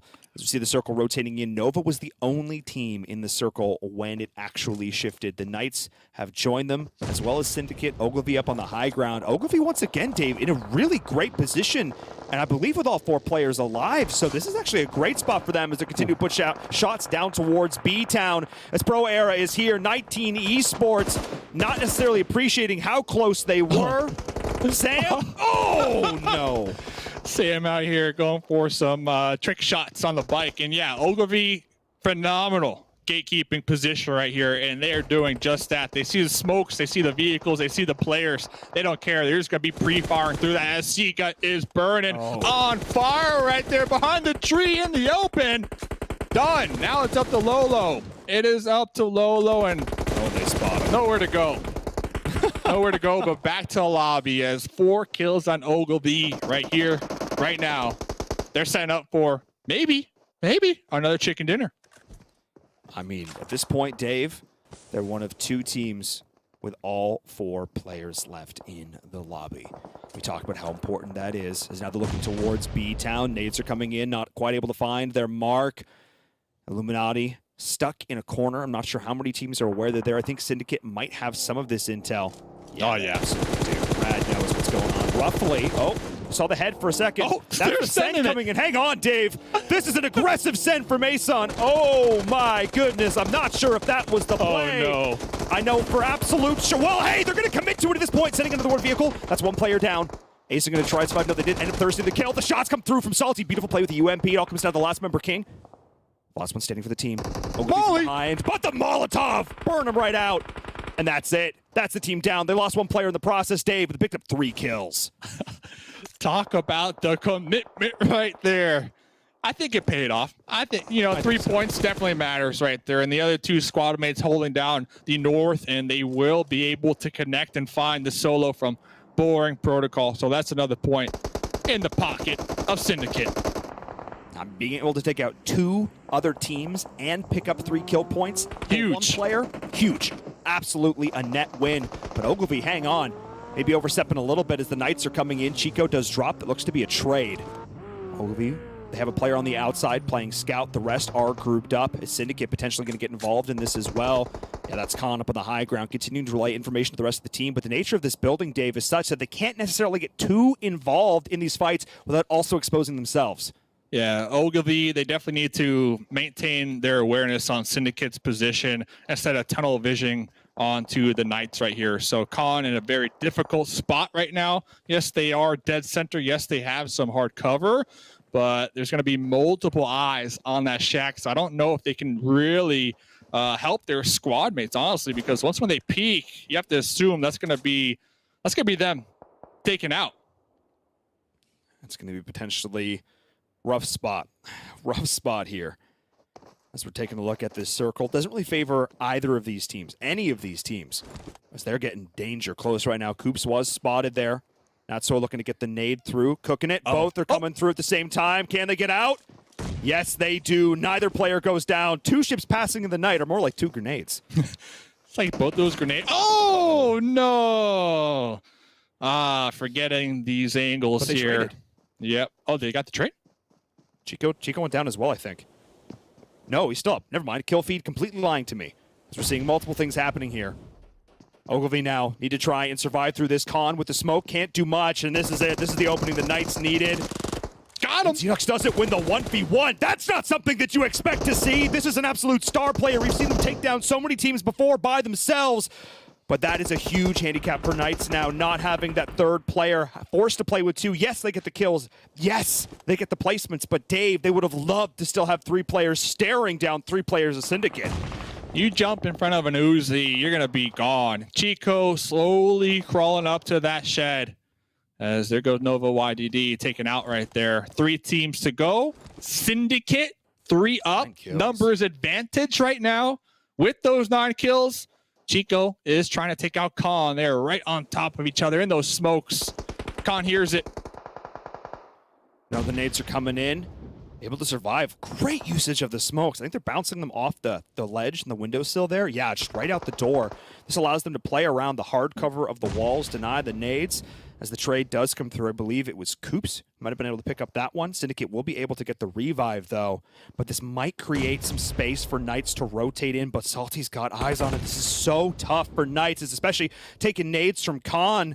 And while all this is happening, Dave, this just favors Syndicate. I love this.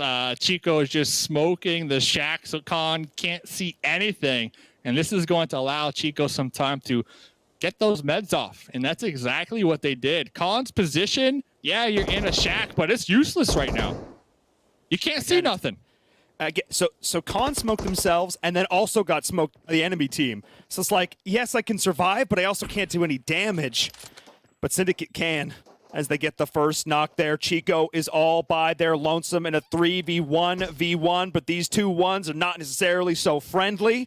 Molly doesn't go through the window. Huge. Gives Khan a little bit more time to survive. The nade, though, may put an end to that. That's an opportunity for Chico to potentially go in as Coops is denied. Khan drops, and it's a 1v3 for Chico. Let's see what they can do. Syndicate knows exactly what's left, and pinned behind a vehicle. That's going to be it. That's going to be Syndicate taking the winner chicken dinner. Syndicate. They got 1 chicken dinner during the league stage. Yes, that was nice. But this winner chicken dinner, well, guess what? That's $1,000 in the pocket right there. And I really appreciate how they played that one nice and slow, nice and steady, playing that edge, hovering the edge, and use that little hill to their advantage to just peek up, take some shots. And if they received any shots in return, they went right back down, get those heals, get those resets right there. So really smart, methodical, slow, and they made it look pretty nice towards the end. I'm impressed. They were able to take the fights more one at a time than I think a lot of us were expecting, given how many teams were coming into some of those final circles. Let's see how the rest of this match ended up shaking out.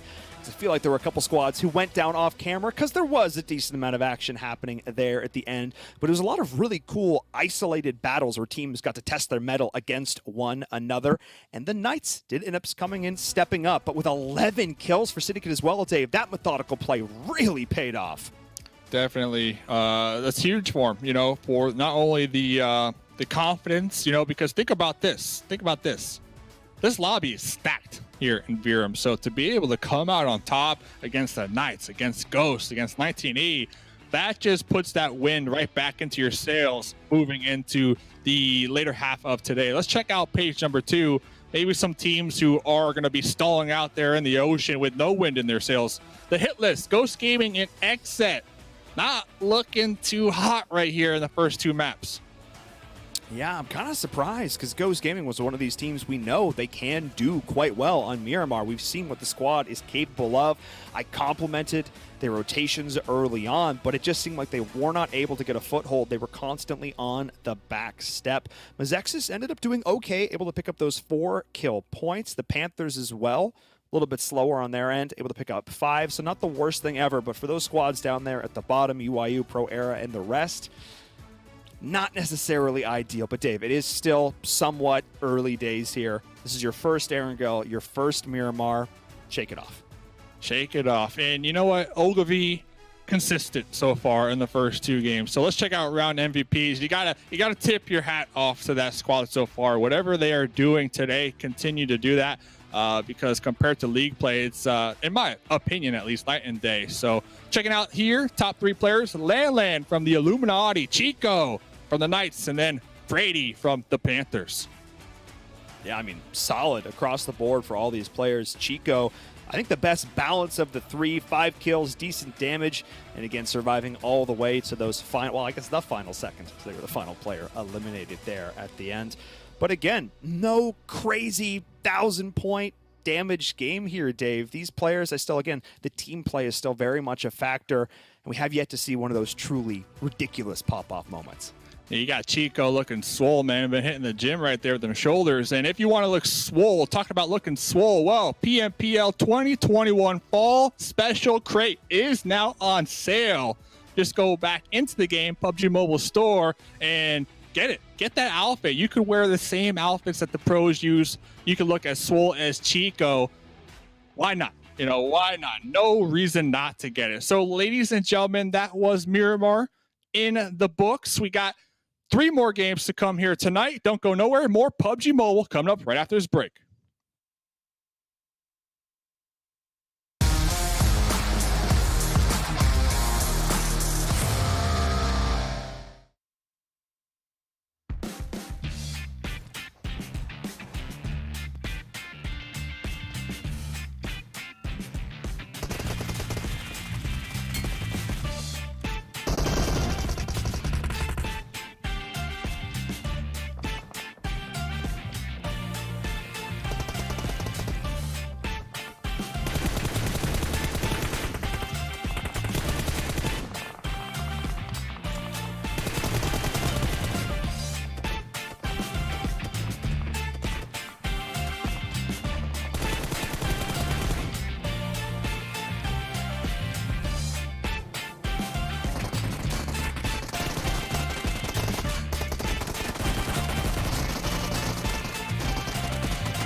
OnePlus 9 Pro. The OnePlus 9 Pro. Oh my god, this phone feels incredible.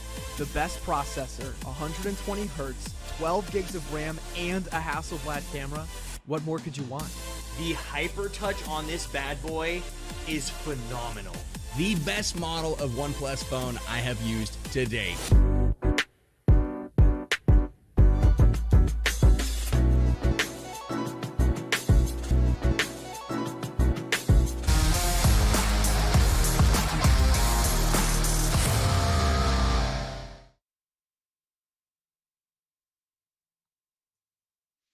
All right, another map, another surprise win, and maybe another stumble by some of our favorites.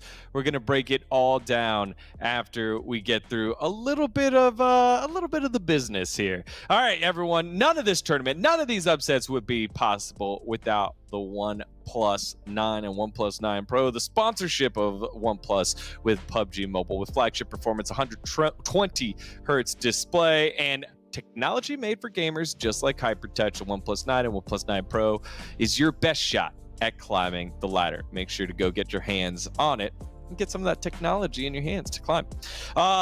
Guys, it was a pretty interesting round there, but you know what would help? If we got to know the teams a little bit better, maybe some of the teams could know their tendencies. So we had the opportunity to sit down with XSET to hear about their expectations about the tournament, what they thought about some of their opponents.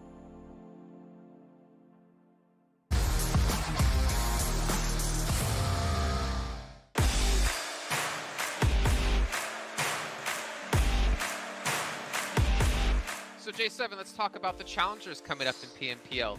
Looking at the lobby, who do you feel like the most aggressive team is? Probably Ghost Gaming. You know, everybody knows they're the best team in NA, so we'll probably watch for them. And then also Knights, another great team that just won America, so probably those two teams for sure. Okay. What about the most intelligent team? It will still probably be Ghost Gaming just because of their IGL Bale. He's like one of the best IGLs in NA, if not the best, so. Okay, well, pretty consistent there with your answers. What about best performing teams? At the end of PMPL Season 2, who do you think our top 5 will be? Top 5 is hard to say. There's always like a new team that comes up out of nowhere. So I'd probably say, you know, you have the main teams like Ghost, Knights, 19E. After that, it's kind of just like whoever. XSET, of course, you know. But I'm talking about like as our opponents, like rivals.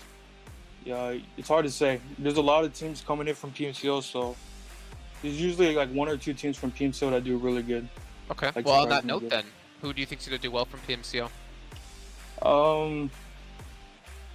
I think Bob has a chance to do really good, and well, pretty much Bob.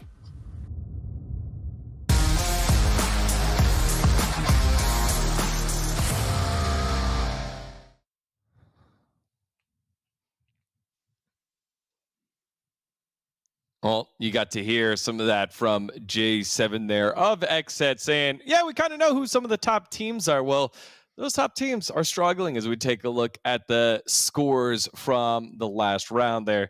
XSET not having a ton of success, but neither is Ghost Gaming, who we said a little over and over again, this is a team that's good. This is a team that is the class. Well, now that it matters, they're starting to struggle a little bit. So hopefully they'll be able to bounce back as we take a look at the scoreboards from the overall standing. So this is with both games together. You're going to see some names on here that are going to surprise you. So let's start that there with you, 7. We pull this one up. Ogilvy on top. Remember, Ogilvy barely qualified, and Ogilvy is going to be all the way at the top there. This makes me happy. All right, you can't see me right now, but I'm dancing because nobody expected this. 39 points at chicken dinner. And I mean, if we go down as well, Syndicate, even though shout out to Syndicate Salty because he did tell me that they were gonna get a chicken dinner. Well, guess what? You guys were able to now collect 30 points in both of those. And Mezexis, this was a team that got the last chicken dinner of week of league play. They're currently sitting in the 3rd spot. And just look at this. It looks glitter. This leaderboard looks like if it was flipped upside down. We're seeing Knights there in 6th place, 17 points. Nova Esports, which I know we're kind of happy about, right? Not seeing them on the 2nd page makes me happy as we are going to be going towards the 2nd page. We're going to be seeing some huge surprises, and I think the main surprise for me is going to be Ghost Gaming. Yeah, and the fact that, you know, they're literally not even in the top 8. They're our 2nd to last team right now. A performance that is just something that we're not accustomed to seeing. I'm not too concerned about it, honestly. We've seen Ghost have kind of these dips, these highs and lows before, so they're more than capable of bouncing back. I mean, they're still obviously getting some points on the board, 6 kill points there, which is illustrating their aggression. They just have gotten a little bit unlucky, and I don't want to take credit for that in this last match, but I believe it was BTOWN who kind of caught him sleeping there. Yeah, you called it. Both of you should head to the lottery and play. You called the struggles in map number 1 of Knights and trying to figure out what happens when Coops goes down there 7. For you, Glitter, it was about BTOWN being a team that could bounce back.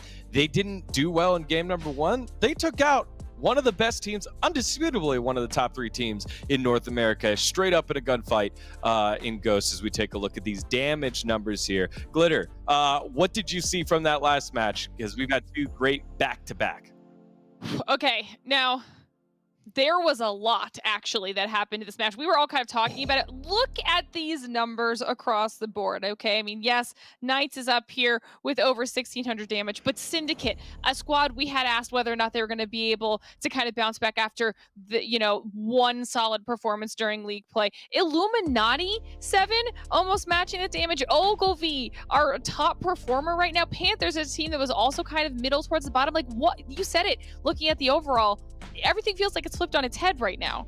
Yeah, this is like a shocking surprise, and I wouldn't be surprised if some of these viewers are currently watching this total damage and saying, where were these teams during week of league play? But hey, this is the beauty thing about Super Weekend. We're gonna get some surprises and boring protocol. I know we were talking about them at the beginning of the day. It's good to see them at least starting to get some damage as well. And going back to Ogilvy, something that I did kind of wanted to point out during the week of league play, Ogilvy can only play 2 matches as he was able to get 0 kills. So far today, their player, has played both of the matches, and he's currently leading them in damage and also in kills with 5 kills, which I'm loving. Yeah, they've been absolutely great. And I know that's a team that you want to talk about there, 7.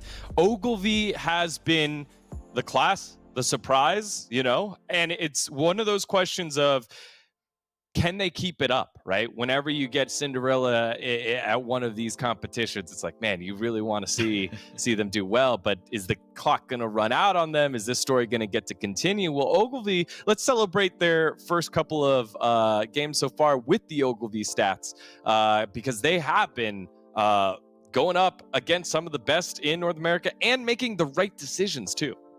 Yeah, and something that we're kind of seeing here is that they do have 5 player stats right now. They have played 5 people so far this Super Weekend. During week of league play, they actually ended up playing all of their 6 players in their roster. But as I was mentioning, Khan right there kind of being the star of the team right now in regards to damage, in regards to average kills as well. But Natsu, he's not too far from it, and he has had a lot of practice during week of league play, as he was the only player, or one of the only 2 players during the week of league play that was actually able to play all the 8 matches. I do want to see how Khan's going to continue to perform here for Ogilvy, because if this is the thing, if we're having another power duo for this team, this is going to be huge.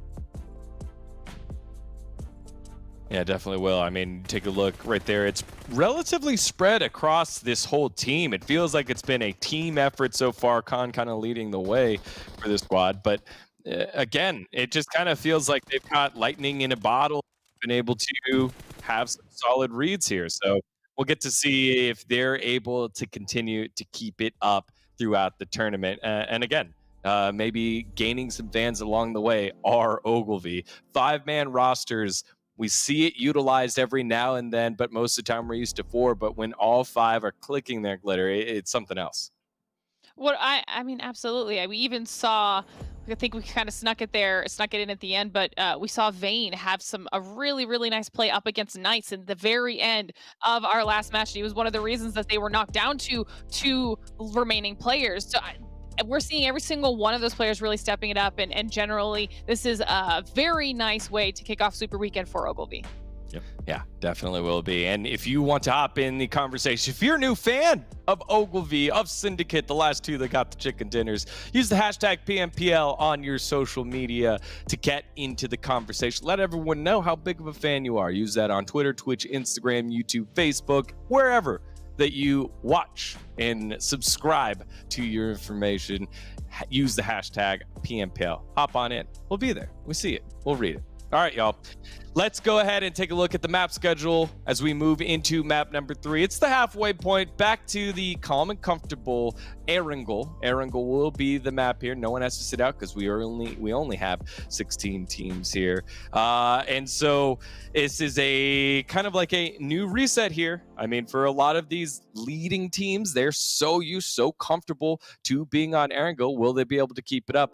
I don't know. We'll have to find out by getting ourselves into the game. We got a caster switch up here. New casters coming on in. We've got Hot Jukes. We've got Zute. Hot Jukes, who do you have your eye on going into map number 3?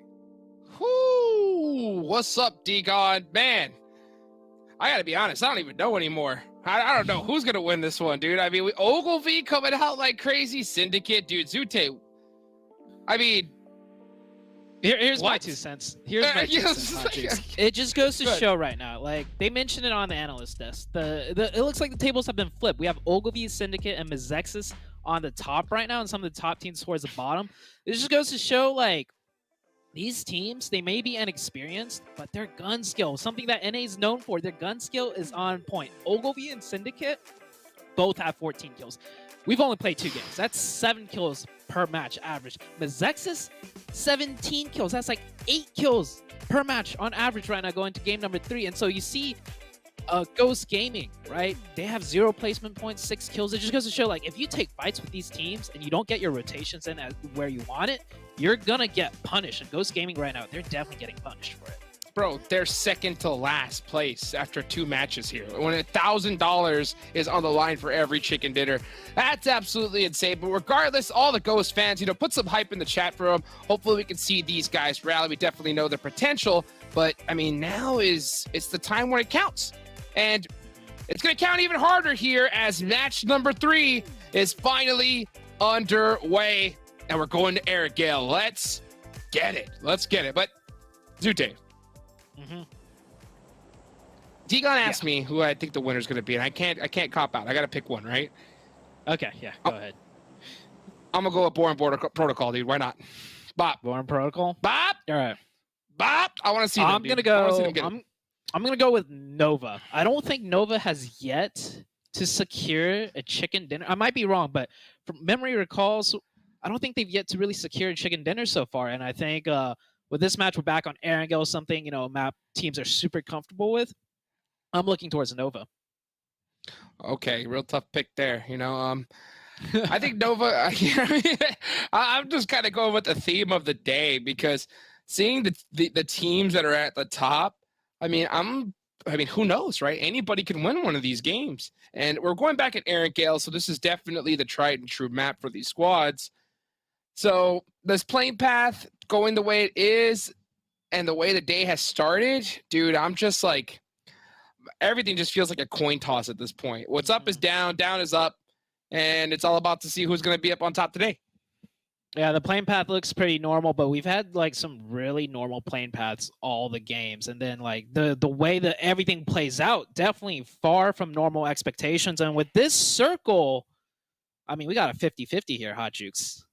Yeah, anything could happen, dude. This is a good old-fashioned military circle. I mean, it may not go that way, but it definitely looks like it has the potential to. So that's going to be really good for the side of the Panthers and, of course, BTOWN. If that does happen, regardless, Nova, they're going to be playing it pretty much right in that center area near farm. So they should have a lot of options pretty much for this game. Oh, Hot Drop coming out. Carnage, they're taking a fist fight, but Vurex, he has something different to say with that Uzi hand. Gets Carnage in the butt. His butt just a little bit too thick, hopping through that window. Gets tagged down. Now it's just Sam left. I do see the 2 other players in 19 Esports. They got vehicles. They're coming in for the rescue potentially, but I don't think they have guns. Sam might just be left for dead, but he's got that S12K. Hot Jukes, you know how shotguns do in close range. Oh, bro, he could definitely make something happen. You know, Carnage, he's been hitting them squats a little too hard, I think. Unfortunately, getting taken out, but where's the rest of his squad? You can see Sam just trying to hit some shots. He gets one! And you called out, but the team effort from Ogilvy. I mean, this team is just 2 on fire, and the second Sam gets knocked, you can see Leon and Acer just say, oh, we're out of here. Unfortunate finish for 19E. Or unfortunate start, I should say. You can almost say start and finish. They're just down to 2. And to start a game off with a 2-man, you know how insanely difficult that is, but that's not going to deter Acer from, you know, putting himself up in some style. Nice little air there. It shows, you know, they're still having a good time. Acer's feeling confident. But I think that's the first little hot drop scrap we've had in a while, and on Erangel, nonetheless. Definitely. I wonder what those teams saw. Maybe they just figured they were going to try and catch a couple, you know, maybe one player split looting or something. But they both had that same idea. That's a really odd place, I think, to see a hot drop. Regardless, it happened. And it just so happens that, you know, 19E are going against the team that is just fragging out of their minds. Yeah, this super weekend. So didn't work out for them, and it looks like the Ogilvy dominance is just going to continue to happen. I mean, that's a great start for Ogilvy. Yeah, the confidence is there going into game 3. We mentioned, it's kind of a bit of a reset. We're back on another familiar map, Erangel, but start off with 2 kills. I think they're going to keep that train chugging. And Ogilvy, I'm not going to say too much. I don't want to cast a curse them or jinx them, so I'm going to just leave it at that, Hot Jukes. Well, what else can you do? What else can you do? But all I know is there's a lot on the line. There's a lot of money here that could be won. $1,000 for chicken dinner, $5,000 in total if you win all 5. Hard to do, but I mean, hey, it's possible, right? And I don't think you can give any excuse to any squad. All of them want to get chicken dinners right here, right now. Yeah. So if we see a great team underperforming, there's a big underlying reason. Look at Nemesis from UIU getting caught out, busted up by Rin. There we go. Nova gonna try to pick up some points early. Oh, and on top, look at this. Lay down on top of the shack. So a beautiful split from Nova working out. Yeah, this 2-2 split right now is designed specifically to camp rotations down that road. Like, we saw them shoot out the buggy when the player got too close to the buildings, and when the player tried to, come around the other side, going more towards the beach side, Nova's right there just as well, and they picked up 2 knocks, 1 confirmed kill, soon to be 2 confirmed points. Ghost Gaming, though, I think Ghost Gaming is just kind of coming in on a rotation, not necessarily looking to third party, because Ghost Gaming not really known to be a third party type team. Yeah, 2 easy points on the side of Nova, and I think you're exactly right. This split here, all these teams, they know the vehicle pathing, right? There's only certain areas that you could really rotate a vehicle through safely. And with that split along that road, Nova, they're just waiting, right? They're sitting back just saying, come on, somebody try to pass on through here. And they caught one, and surprisingly, UIU trained and said, hey, I'm going to try and pick up my teammate. And that was just literally falling once again into the trap of Nova, and they took 2 out of that play. So well done from them. And we can see Ghosts, like you mentioned, I don't think they really are that third-party early squad. They like to kind of play towards the late game. But, I mean, they're out of Pachinki, man. I think that anything can happen here. They're just looking for... They're just looking for rotations. I think the first 2 games for Ghost Gaming, I mean, you saw it. They have all of their points through the means of kill points, pretty much, meaning they can take fights, but they're taking fights in certain areas of the map that don't really allow them to flex over towards the late game. So I don't think they're going to engage in any early game fights at all, and they're just, playing there, chilling. And I kind of respect UIU trying to go for that revive. I feel like if it was any other team that was shooting at them, not Nova, it might have got the revive off. Why? Because usually when you get shot from one direction, usually the whole entire enemy team is towards that direction. We don't usually see teams split 2-2 across from one another like the way that Nova plays it, right? So unfortunate for them, they ran into Nova. Nova notorious for those huge splits, and that is why they do those huge splits. It works out, and when it does work out, you get rewarded for it. Oh man, it's just so beautifully played when it does. It's just like you can just tell that is a set plan play that just worked out perfectly for them. Now, as far as the Ghost point you made, bro, to be honest with you, I think I'm gonna have to disagree. I think I'm gonna have to disagree a little bit. And the reason why is because it is Ghost. Okay. Now they had 2 of the worst matches I think we could possibly see. I mean, they're literally second to last place. Yeah. And knowing Bayo and knowing these guys, they're a team that I know for a fact has probably one of the highest adaptability factors than any other squad, right? They can adapt to certain situations. And I'm thinking that they're like, okay, whatever we did was wrong. Let's just mix it up and try to get, that fire started. So I wouldn't be surprised if we see Ghost just like try to get in action a little earlier just to kind of change the momentum of what's happened so far. Okay. I got to counter that. I love that point you brought up, and I think this is a great conversation. I think Ghost is super adaptable in the sense that they never adapt. And here's what I mean. I think Beowulf is the type of player that never lets emotions really get to him. So I think instead, Ghost is going to just stick to exactly what they have been doing and just realize, hey, it just didn't work out, but we're going to stick to what we know and keep doing what we know. We're not going to want to change anything at all. But I mean, it could swing either way, right, Hodrix? I mean, I haven't been on a competitive team with Beowulf in a long, long time. I was on a team with him like 2-3 years ago. So maybe times have changed, maybe the play styles have changed, but you know what is changing soon? The circle, and with this circle shift, Hot Jukes, give me a quick military or Millie. main island. Go, Millie. I want to see it. I want to see it. I want to see the betting toxicity. The other way, then. I'm betting the 50-50. Another 50-50, Hot Jukes. This is what I love seeing. Oh my gosh, dude. You know, we love to see it, but these players are just sighing right now. They're like, are you kidding me? We got to make another bet of where the zone is going to go. And yeah, Nova, I don't see them moving pretty much almost anywhere. Ghost, looking like they're in a vehicle making some rotation. The Knights, now the Knights, dude, another squad that, I mean, we saw them not start off. I mean, they were like, what, the first team out in game number 1? But here in the second game, we saw them bounce back a little bit. Coops leading the charge, looking to try to catch some players off guard. They may be rolling up on a Nova here. Yeah, rolling up right onto the place that Nova just was previously. Nova readjusting to that circle, heading more towards the shoreline. I think Nova's going to try and cover the shoreline as their exit strategy in case it does shift down to Military Island. We've seen plenty of teams make that swim. All it takes, so first, is to control that shoreline side. That's what they're doing. Knights, you know, just close behind, so we might see the Knights take that position next if it does shift down towards the military side. Yeah, I'm not surprised to see these shifts from these teams. They kind of want to be able to hold this side of the zone because they have to make that bet, right? If the zone does go south in the military, they want to be in a position to be able to move towards it faster than anything. I mean, every single point in the Super Weekend is just massive. Besides, you know, the $1,000, you want to make sure, of course, that you make it into the finals. So not surprised to see these kind of shifts.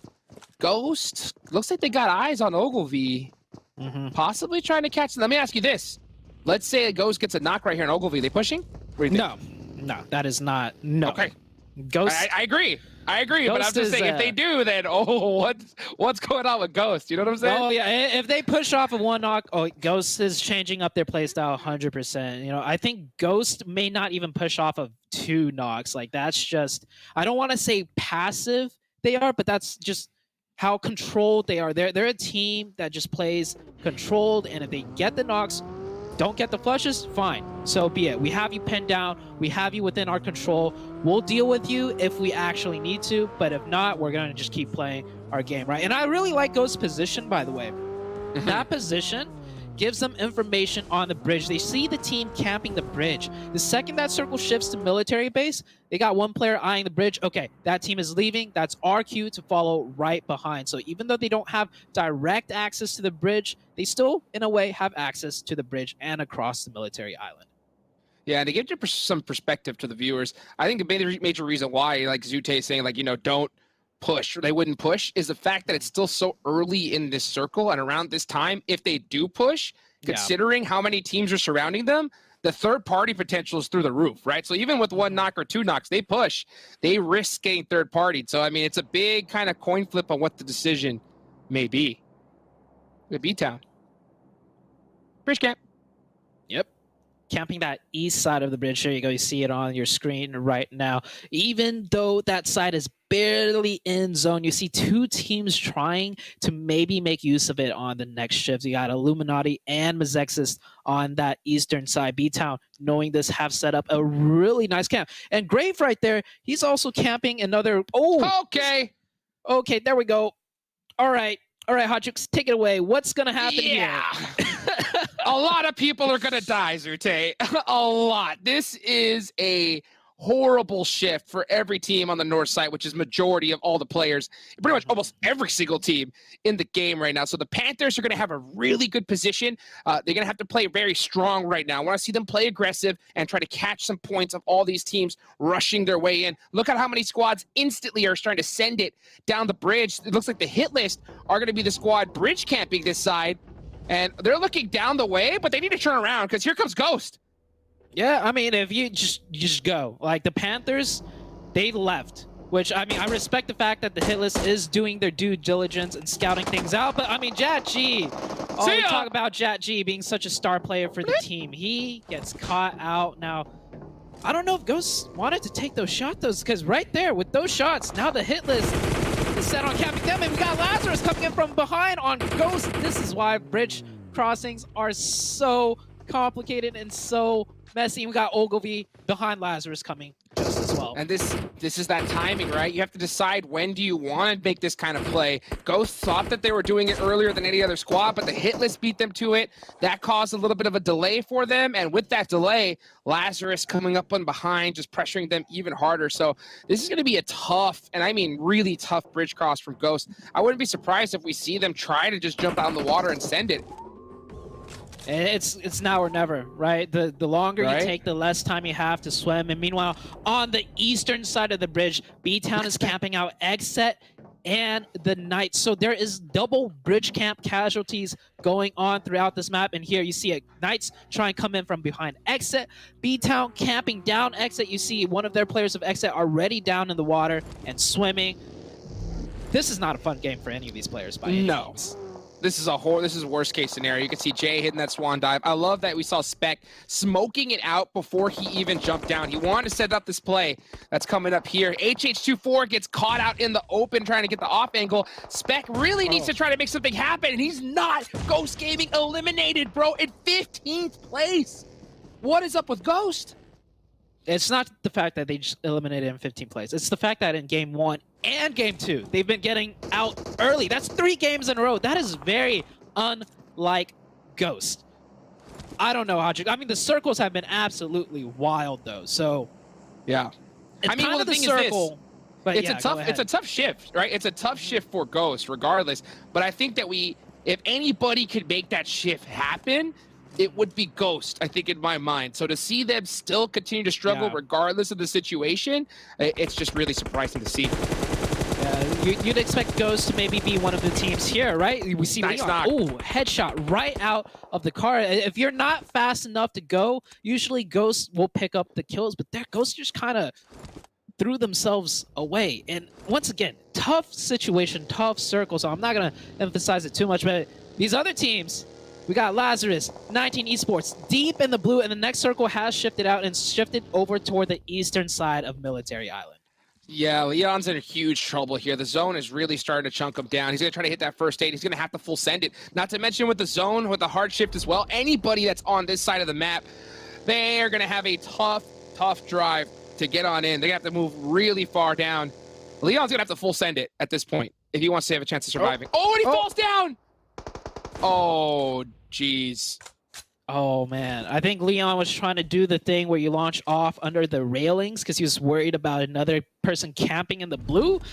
But Joey just waiting down underneath right now with 3 kills. I think 600 damage dealt. Joey, the last one up for the Lazarus team. Lazarus with 5 kills right now. Joey, the solo survivor, can he make it in? I see Knights popping off in the kill feed, so the Knights did somehow manage to make it in on that east side. And we got a lot of swimmers right now, too. We got a whole team of Era and a whole team of Nova swimming down from the north onto the main Military Island. So we're starting to see some teams really start to center up here. I do see the Illuminati pretty much dead center on this one. I think this could be their chance to have that breakout game that they really, really want. All the rest of the squads are still having to just fight each other, trying to get into this circle. Look at this. We got Nova, one of the best teams, in the lobby, just full swimming it, trying to survive. And you got Coops, the fisherman. He's got that rod locked and loaded, ready to catch. Rin gets a couple shots. Will they take the bait? The headshot sound effects are music to my ears. And Ding. Can Coops be the fisherman that he is? Oh, Coops actually gonna use a grenade or something to lure out the fishies here. That is a one high toss, no connection. But I think it's safe to say Nova's good as dead. Right now, the second they get on the beach side, no cover, they're gone. They're just gonna be staying in the water until the blue consumes them or Coops land some bullets into them. Oh, and all it takes is one bullet, one little think, and these players are done and dusted. You can see Shifan just trying to go up for air, get a little bit of air. And look at this, not to mention that they're having to deal with how many players trying to catch these free points. Every single one matters. And the Knights, I mean, every player laid down, looking straight at the water. I don't know how Nova has even survived Shifan this drowned. long. Yep, Shifan knowing just...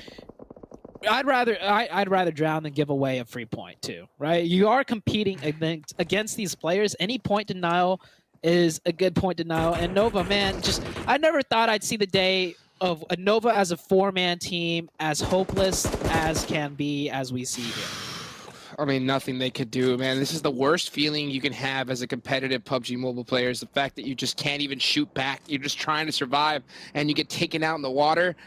You know that they got to be really feeling the pain here. And you can see King, looking to possibly hit a nade on this boat. Pro Era Lolo right next to YDDD. See if he is able to hit that nade. Chico from the Knights. He's going to have a really good angle on Illuminati. The next circle does go up, Zute, and it's going to center up right on the Illuminati, the only squad in the zone right now. Yeah, Illuminati. See if they could capitalize, though. They got to capitalize on this situation. Ooh, Alucard getting a knock onto one of the Illuminati players. I was going to say, maybe the Knights might just press in a little bit south and give up the beachfront control with that circle ship, but with that knock, the Knights might actually take Illuminati's position and farm all the fishes. There is like at least 10 fishies in the water right now. Well, is it a school of fish or a pot of whales, man? Because there's a lot of big players in there that are free points at the moment. Alucard got that UMP, trying to make something happen in the up close in the CQC range. They're going to try to press the Illuminati here. This is what I didn't want to see from this squad. You got to capitalize when you get a zone like this. And now they're leaving the door open for the Knights. A great nade there from AZ onto Alucard to kind of stop the pressure. Xenox going to have to make a decision to try and reset this. Here he goes with the smokes. That's going to buy the Illuminati just a little bit more time. But here comes Coops. Oh, Coops with the hero play, driving right in, but not running that player over. Coops. Oh, no, Coops goes down, and we know what happens when the Coops goes down from the Knights, but I think the Knights still has a chance here. Meanwhile, all the fishies have beached. The whole entire team of Pro Era is actually on land right now, taking shots at Coops, or not Coops, the Knights and Illuminati right now. Were they fish or were they sharks waiting in the water? The second they saw a little bit of blood outside of the map, they were like, let's get on land and let's put in some work. That opened the door for Pro Era. Here they are, Fishy, that's his name, right? Trying to be able to finish out the team, and they do. Illuminati eliminated. They had the best position, and they're done and dusted just like that. Yeah, look at this, a 4-man team of Pro Era. You wonder how they got there? No, not with the car, not with any vehicles. They literally just swam up on the beach and stormed it like Normandy. Like, it's quite amazing to see all 4 players alive, but now they have the Knights to deal with. Xenox goes down. I think the Knights are just down to 1, and Pro Era, with 6 kills right now, looking like they're in the best position left on the map. They have a great spot here. I want to see them play together, and I want to see them continue that aggressiveness that got him here so far. Alucard is up with Chico, the last 2 remaining members for the Pittsburgh Knights. They do have 8 kills, so it's a great game for them to bounce back with, but we got to see what they can get done. You can see they gotta finish strong. They got to finish strong here, Zute. Which other... I mean, the fact that Pro Era has a player named Fishy, and the fact that they were all just fishes and swam up onto sea, became amphibians, and just are now taking over the land. Is that coincidence? You know, Fishy, he could speak fish. He led the way. He led the way. Was. Yeah. That's what it was. He guided the rest of his people by using the heritage of his own people, of the fish. Just like that, we're going to see Pro Era, man. I mean, these guys are on land now. They're on land. It's time for them to get it done. Yeah. Next circle does come up, though. I don't think any team really has a circle. BTOWN has a little bit of the circle. I think BTOWN's got the most favorable position. But Pro Era, I think they got vehicles to work with. They also have a 4-man team of the Panthers to deal with. And surprisingly, with such crazy circles, we have 3 4-man teams left in this late game.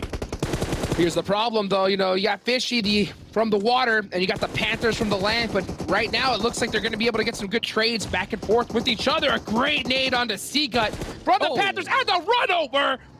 The Panthers say, hey, you guys may be king of the sea, but we're king of the jungle, baby. Oh, man. I love it. And we're in the trees, too. That is their forest right there. But the Panthers, they're not out of it yet. They still need to find a way into the zone, with the rest of BTOWN looking strong to take shots at everyone entering the circle. Chico, by the way, from the Knights is still alive. So the Knights have 1 left. Syndicate have 2 left, trying to fight their way in. And Brain! Ooh, getting 1, but then getting traded right there. I mean, and meanwhile, all this is happening. BTOWN is just like, this is my town. I'm going to hang on the other side of circle and wait for y'all to just handle that and we'll be able to pick up all of the rest. So they have a full squad up. The only team with all 4 up left in the lobby. Panthers, Syndicate, Pittsburgh Knights all laying down, just trying to survive at this point. This is BTOWN's chance to get that $1,000. And there goes the Panthers. Yeah, Syndicate down to 1. Chico, last one up for the Knights. It's a 4v1v1 situation at this point. It is all but guaranteed for some fancy players here. Chico could get this one, though. Oh, got him! Chico, I thought Chico almost had that.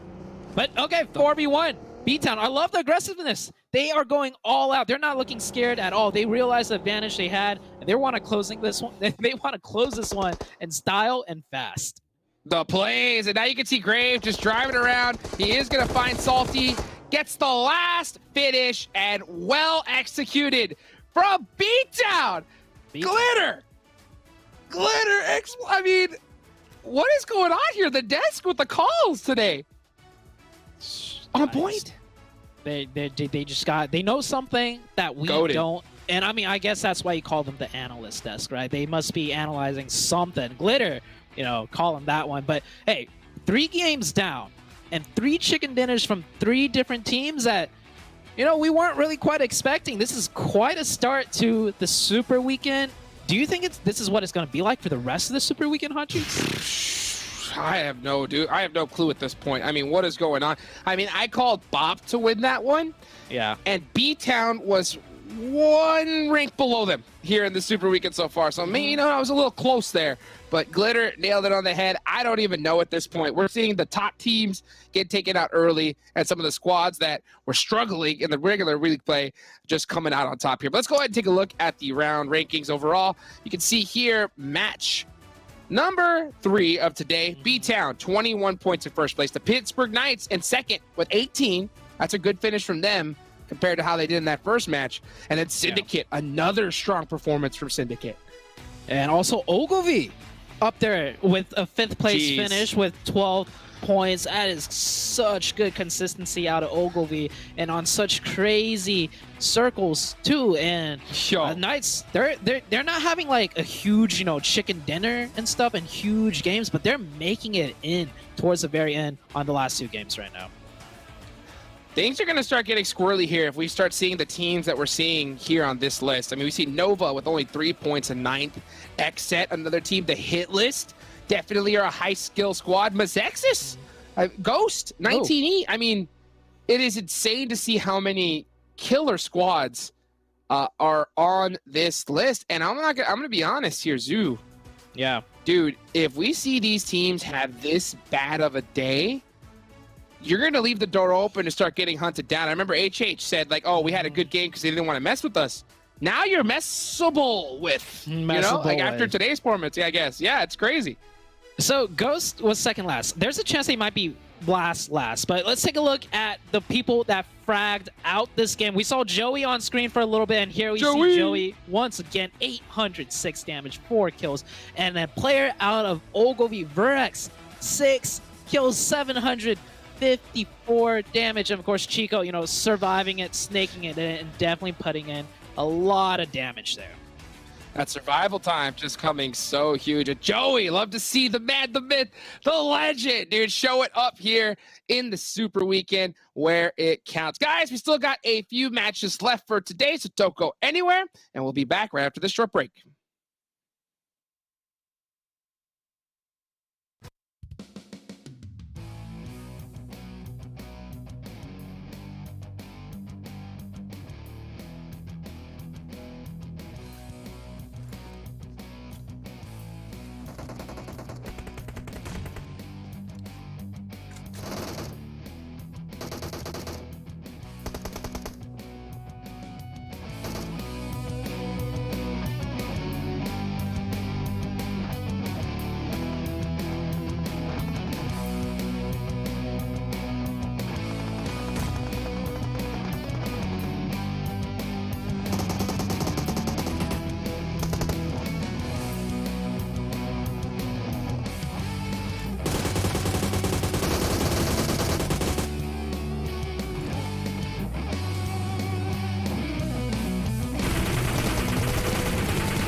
The OnePlus 9 Pro. The OnePlus 9 Pro. Oh my god, this phone feels incredible.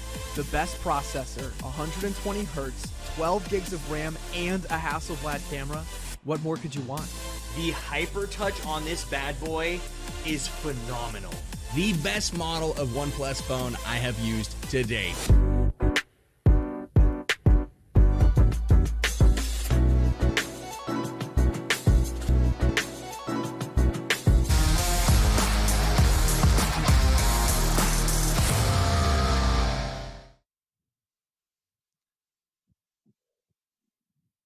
Hello, everyone. Welcome back to PMPL North America season number 2. It's Super Weekend, and we're getting super gameplay from many teams. But, you know, Seven, it's not always the teams that we're expecting. Another chicken dinner going to not a single team in the top 5 as we take a look at our overall leaderboard. And I can't believe that it's just over and over again. We're kind of hitting the same drum here. Where's Ghost? We saw a Knight sighting there. We at least had Knights here on this one, Seven.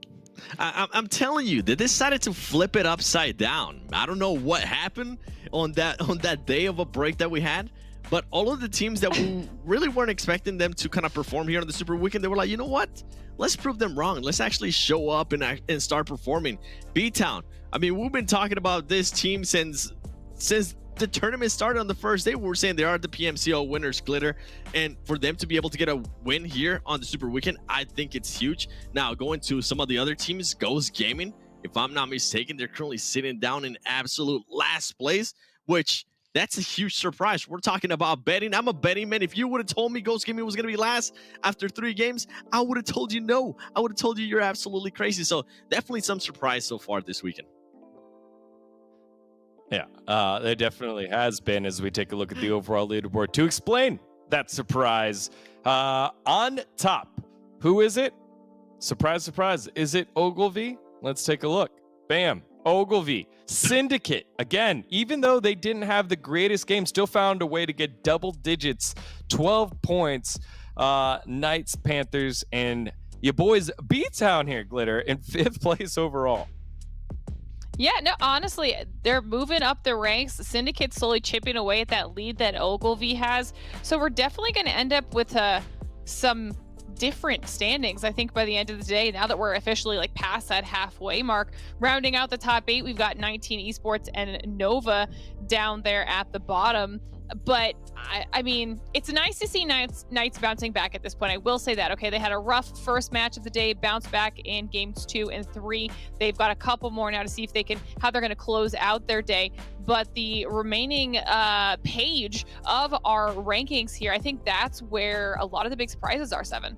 Yeah, I kind of hinted at it. I'm pretty sure it's not going to be a surprise now, but Ghost Gaming. An absolute last right there. Yeah, I mean, what's crazy for me is the 0 placement points. This is a team that we know that they can hang right up until the end. So I'm not sure if maybe it's just some fluke things. I don't know if maybe they're just trying out different stuff and it's not working out, or maybe they just haven't woken up. But to see them here in last place is definitely a huge surprise. Another one is XSET. This was a strong team that we're kind of highlighting. If I'm not mistaken, that was the 2nd place team coming out of a week of league play. And for them to be able to put up 10 points after 3 matches, it's huge. But something that I am enjoying and something that we kind of always talk about, Glitter, is teams being able to take advantage when some of these giants are kind of not stepping up to the plate, right? And now we're kind of seeing a little bit of that with BTOWN. Now we're seeing a little bit of that with Pro Era being able to maintain themselves there earlier in that last match, especially, right? They were able to at least collect some points there, knowing that Ghost Gaming wasn't going to be on the last circle. So some interesting stuff. And we do have Sanhok coming up. And boy, am I excited, because this weekend, at least so far today, it has been absolutely crazy. And Sanhok is usually crazy in itself. So I can't wait to see what's going to happen. Yeah, definitely. And one thing that Inverum noted, because we're all watching in the back, he was like, we're seeing a lot of these top teams surprisingly lose 1v1 gunfights or 2v1 gunfights that we normally wouldn't see them lose. And what better way to wake up the guns than Sanhok, where once someone starts firing off, it reverberates around the whole island and everyone likes to hop into the party. We saw Chico kind of there at the end get rolled up on by Issa Jat. And that was an opportunity there that he could have won that 1v1. The rest of the squad didn't roll up for BTOWN. So let's take a look at BTOWN's stats overall so far from this last game, I believe. BTOWN has been putting in a performance, and Glitter, you called them out as being a team that could bounce back, a team that we saw potential in, and they're starting to realize it. I mean, we saw it kind of happen during league play, so I'm not surprised that it is happening here again. But this is a massive performance for BTOWN. You can see their overall stats so far here for the Super Weekend. And I mean, you know, we had not necessarily high expectations, but definitely expectations for BTOWN being, you know, first out of PMPL NA. So this is just them showing us exactly why they deserve to be here. These are some solid numbers for them right now. And don't forget, guys, we're halfway through the day. The chicken dinner goes to BTOWN. That's money in their pockets, okay? That is something to remember. Every time, like you were saying earlier, Seven, every time those giants are at the bottom of the list and these teams are taking advantage of that, not only are they getting important points, but they're getting some cash as well. Yeah, and something that I really love about BTOWN here in Super Weekend, and I'm kind of gonna go back a little bit with what we saw from Week of League Play, is their star player during the Week of League Play, Grave. He was able to put up 17 kills during that Week of League Play, and so far today he has 0 kills. Which what I love is the other players are starting to step up. The other players are taking advantage of maybe Grave not having such a best day, which leads me to believe, I mean, Glitter, if they're currently performing like this, right, without their superstar player that we saw in Week of League Play, this could be a scary team considering what's going on currently with some of the giants. Yeah. I think going back to Hot Juice's point at the beginning of the day of like, hey, we want to see from the Giants some consistency. We want to see a team that we know we can be proud of and rely on. And I think what he means by that is by consistent results. You get a lot of these teams that are able to dominate when the chips aren't on the line. But when they're on the line, what happens? We don't have someone that could just be like, hey, this is by far, clearly the #1 team that we have in all situations. And what that opens up is an opportunity for some of these lesser known teams to say, hey, why not us? Yeah, almost like they're blissfully ignorant towards how big the stakes can be, and they just show up. And now today, day 3, we're like, okay, maybe someone will turn around. You know, Knight's able to turn around a little bit there, get some points. But either way, I think it was a unique situation for a lot of these teams to gather some points and prove that they belong.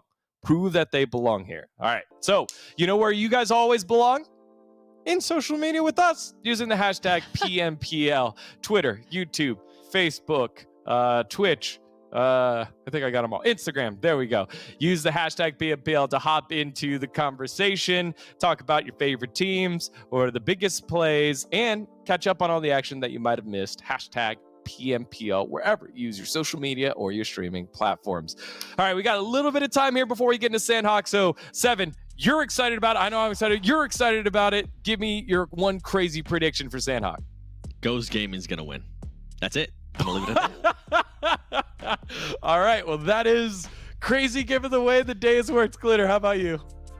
You know what? Then I'm gonna, because I haven't said them all day so far, let's just go with a Wild Nova coming out on Sanhok, okay? I've been waiting for it. I thought you fully switched alliances there, going just for BTOWN. To be fair, Nova quietly sitting in the middle of the pack. You know, we talked, you had the opportunity to chat with them earlier about how they were trying things out, practicing things. Well, now they get to practice whatever they had in store during the weekday matches, in the matches where it matters for Sanhok for the first time. Thank you, analysts, for breaking down this game number 3. We'll be back after Sanhok. But for you all at home watching, it's back to get on into the game. Game number 4, who we got? Hot Jukes and Zute, y'all. Take it away. Let's get it. In another game about to get started, bro. Hey, guess what, Zute? Hey, guess what? We're going to Sanhok, dude. Let's go. About time. I've been missing the chaos of this map. I mean, given the chaos we've gotten the first 3 games, I can't expect this map to be any crazier, right? Like, what? The 3 chicken dinner winners, the teams near the top, the team at the very bottom? Like, okay, I always say this. We never know what's going to happen on Sanhok, but I mean, I just don't even know what's going to happen today at all now. I mean, when Glitter first said, you know, like her BTOWN prediction, and it actually happened. If this was before today, I would have been like, yeah, you know, even a blind squirrel finds a nut every now and then. But after today, I mean, this was a great call because, I mean, we're starting to see teams just pop out of here. And going back to, you know, what D-Gon, you know, kind of like confirmed was what I said earlier was just, dude, I want to see a team really stand out here for when PMGC time's coming around. And at this point, I don't know. I mean, anything can happen. Anything can happen. Yeah, it's only day 1 of 3. We still got tomorrow and then the day after that. But, I mean, today has been woozy, right? But Sanhok. The blue zone. Got Papa Blue coming into the mix. We got the different zones in Northwest Island. I mean, I don't know which circles we're going to get, but we're going to find out very soon. Let's hop into the beautiful island that is of Sanhok. And, oh, the carnage is about to ensue very soon. Hi, Papa. Dude, Papa Blue coming in. I like that you say how the carnage is about to ensue. Is that going to be, you know, a prediction, you know, for what's coming up here? I got no predictions right now. If I had to predict one thing, I'm gonna go with what Glitter said. I mean, she called BTOWN 1, and now this game, yes, I'm gonna have to go with Nova. I mean, I picked Nova for the game before that. Maybe this one's the game that Nova kind of steps up and gets that $1,000 chicken dinner. Goodness gracious, dude. I don't know. It's gonna be interesting to see. Nova pretty much got busted out in the water, so they had a really tough last game. Oh, you know what? I am gonna say Lazarus, dude's gonna win this one. With this kind of circle, I mean, and Ogilvy, they're pretty split up along the island that they want to be in. So this is a great. I mean, for everybody that's watching and hasn't watched cast before, we have stressed time and time again how huge of a zone circle this is for teams that land on that northwestern island. This is their game. Like, we've seen plenty of times in the past with this kind of circle, if it lands on that island, those teams that are up there getting 20 kills in a chicken dinner. But hey, guess what? Before we even get there, Seagut, we got a runner. He is on the run, trying to make a play happen. He got, Nate gets a 1 knock. Oh, gonna go for the second. What is going on? Seagut making plays. Well executed regardless. Seagut with the 1v2. If you guys are new to the competitive side, Seagut used to be one of the close range guys, and he kind of, you know, fell off, didn't make too much noise, but right there we are reminded why Seagut is known as a close range guy. Getting that 1v2 and securing the kill points. But fight's not over. The rest of Pro Era kind of caught in the open, surrounded by Pan. Pan throwing, what a beautiful nade. Dude, he hit the tree, and it bounced back onto him. The bank is open. That was a sick nade. Sick nade, perfect bounce. And another great knock and finish on the hands of Pro Era. So they're still in big trouble. Lolo is in a really precarious position. It's going to be hard to see, you know, him getting a pickup in this situation. I think Pan knows it. Maybe we'll try to throw a smoke. I don't think so. Yeah, I think he could get it. I think he could get the revive. I mean, Illuminati are down to 1 player. And what a crazy twist, right? Illuminati started off the fight with an easy 2v1, right? And then when we backtracked or continue on the fight, we saw Pan kind of stuck in the open. Look at Mango. Sandwiched and surrounded. And now Illuminati are just down to 1. And great parkour skills right there. When I played competitive, I used to do that, and it took me a few tries to learn it. But that spot is nice. Will he be able to take advantage of it, though? Yeah, I think he sees Lolo. He's going to go to the swap, and he gets the dink. So catches Lolo at the end, but Lolo is on the other side of the wall, so he's going to be able to get picked up. So a great, reconnaissance mission from Pan to pick up his teammate and get him to safety. So that worked out for Pro Era, dude. I mean, Seagut is a guy, I mean, I started playing, when I started playing competitive, he was on my team. And I said it, for the longest time.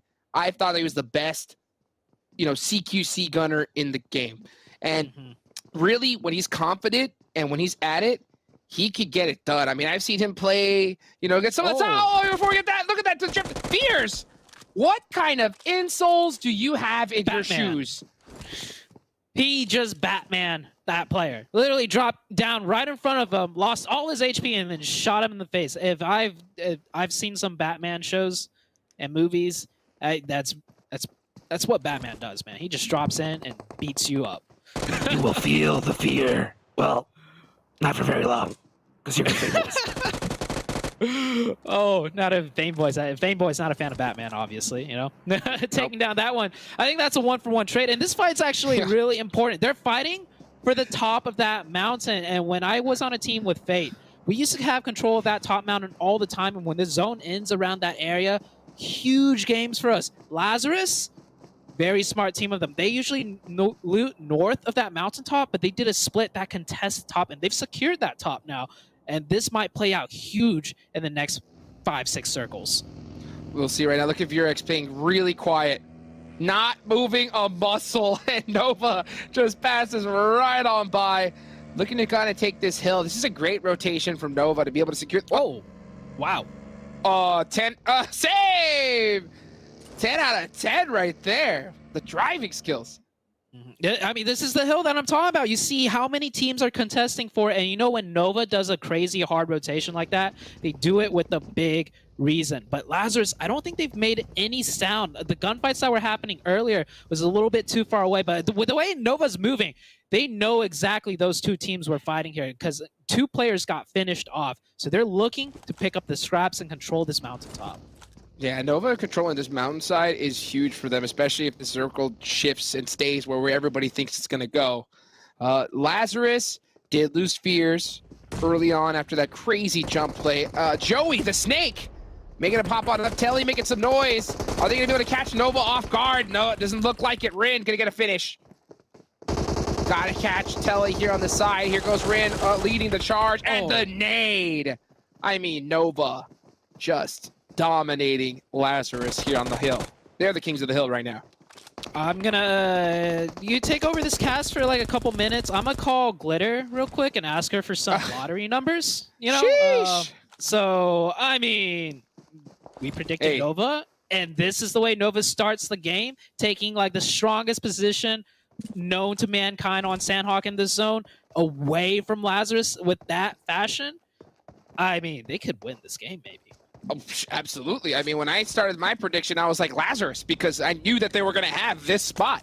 And Nova just rolled up and took it from them. I mean, it's kind of hard to believe because anytime we've seen a team that lands here, they play so aggressive to just keep away. That's all you have to do is just shoot at anybody comes your way.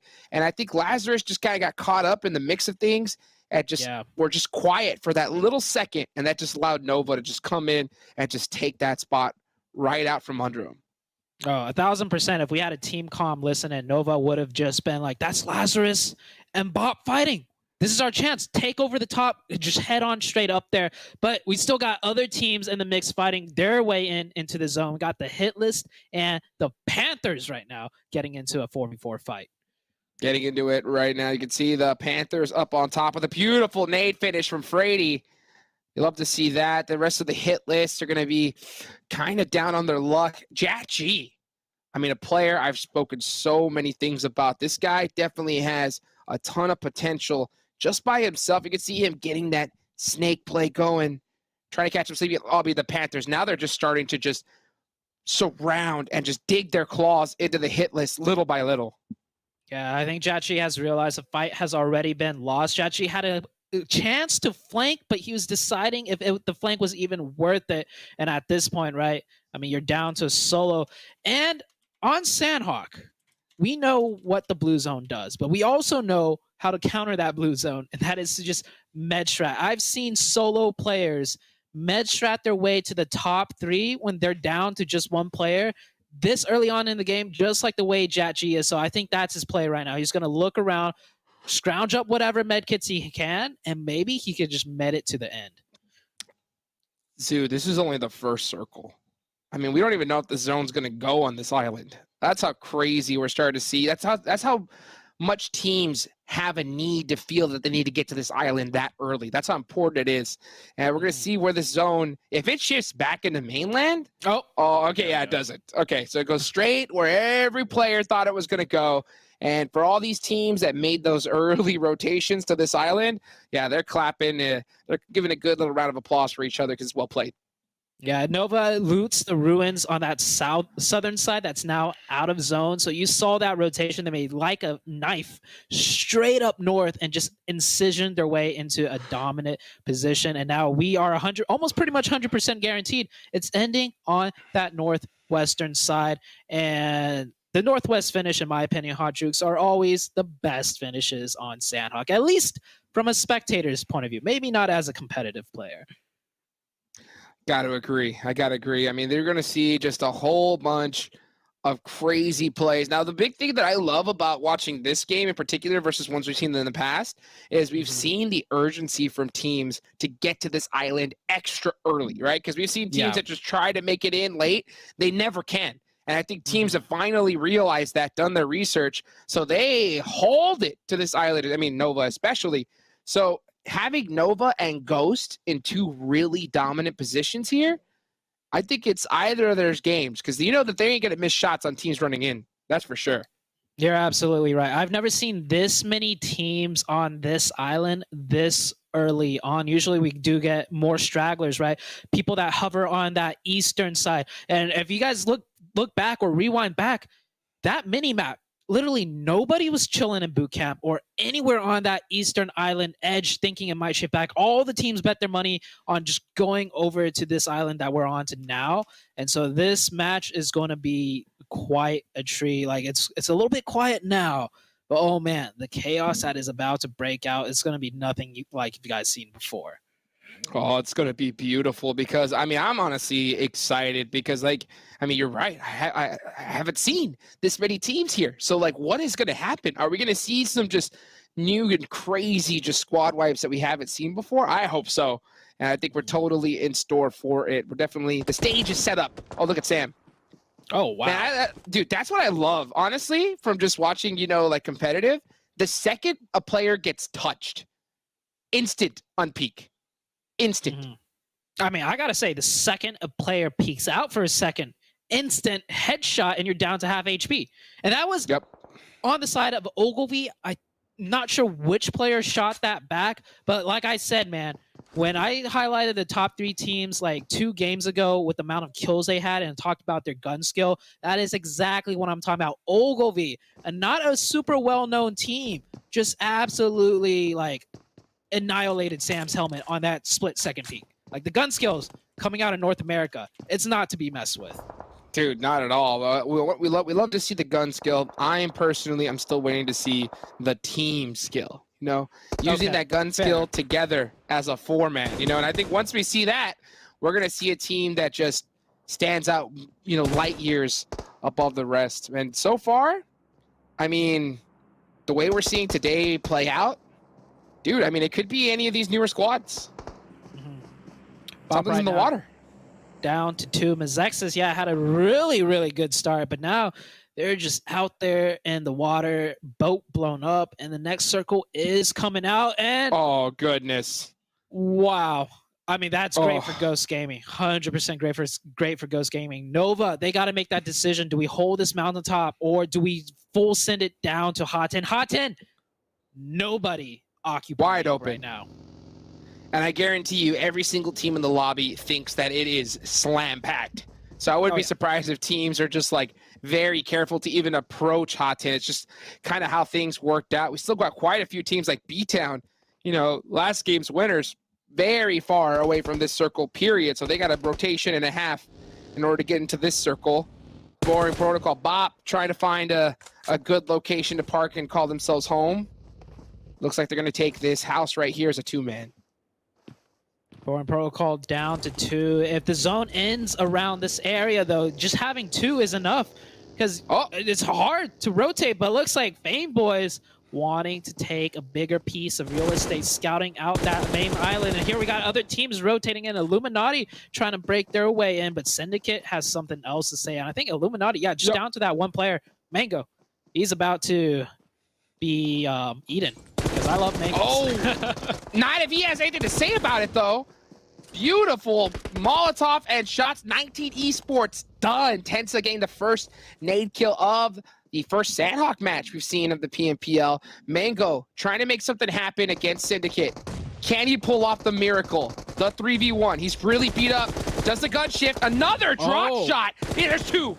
He's gonna go for the points. Oh, but he's getting shot from the other side. The smoke perfectly working out, but not actually gonna get it done. As Salty through the smoke, getting the dunk on shutting down Mango. That was way too close for comfort there, Zoo. It got quite scary. Salty luckily hitting a headshot through the smoke. The headshot that might have just saved their entire team. Now we're back onto the other island, the main island where all the action is happening. And we see Ogilvy using that deep dip pass, trying to make a rotation, making a rotation on foot though. So scared at that mountaintop because we've seen so many teams just get absolutely annihilated and shot down from the high hills. So it looks like Nova is deciding to control this area, which I love, because when that circle shifts off them, keep in mind they have two vehicles ready to full send it off, and maybe we might just see a crazy crash rotation. Well, you can see Frady from the Panthers getting some shots onto the Knights. They're going to be poking at each other here on this side of the circle. Next zone could definitely shift on to Hot 10, and if it does, they're going to have to get going quickly. Coops getting caught and thirsted from the Panthers. That's a massive loss for the Knights. Yeah, Coops going down in that fashion. Not very typical to see. We usually, when Coops gets knocked, you know, he's always in a good position to get revived. But I think the Panthers, you know, just really focusing that player down. And we have the mini-map on your screen. Where is this circle going to go? And it is, Hot 10 finish, ladies and gentlemen, and a huge chunk of the zone is in Hot 10. So we're going to get some hardships potentially within the city itself. I don't think I've seen an ending like this before on Sanhok, to be honest with you. So many teams not even close to this zone. So I wouldn't be surprised if we see med strats like we wouldn't believe, because honestly, it's going to come into play here big time. Love to see that play against the Pittsburgh Knights from the Panthers. You know that the second they get a knock and thirst and they realize it's Coops, you know they're putting their hands in the air, because that is a tough player to take off. Xenox frustrated. He lost his teammate. Gonna get some nice shots on the Syndicate on the bridge. And this Syndicate team, I mean, they're just trying to make it in the circle, but now they're getting gate kept hard.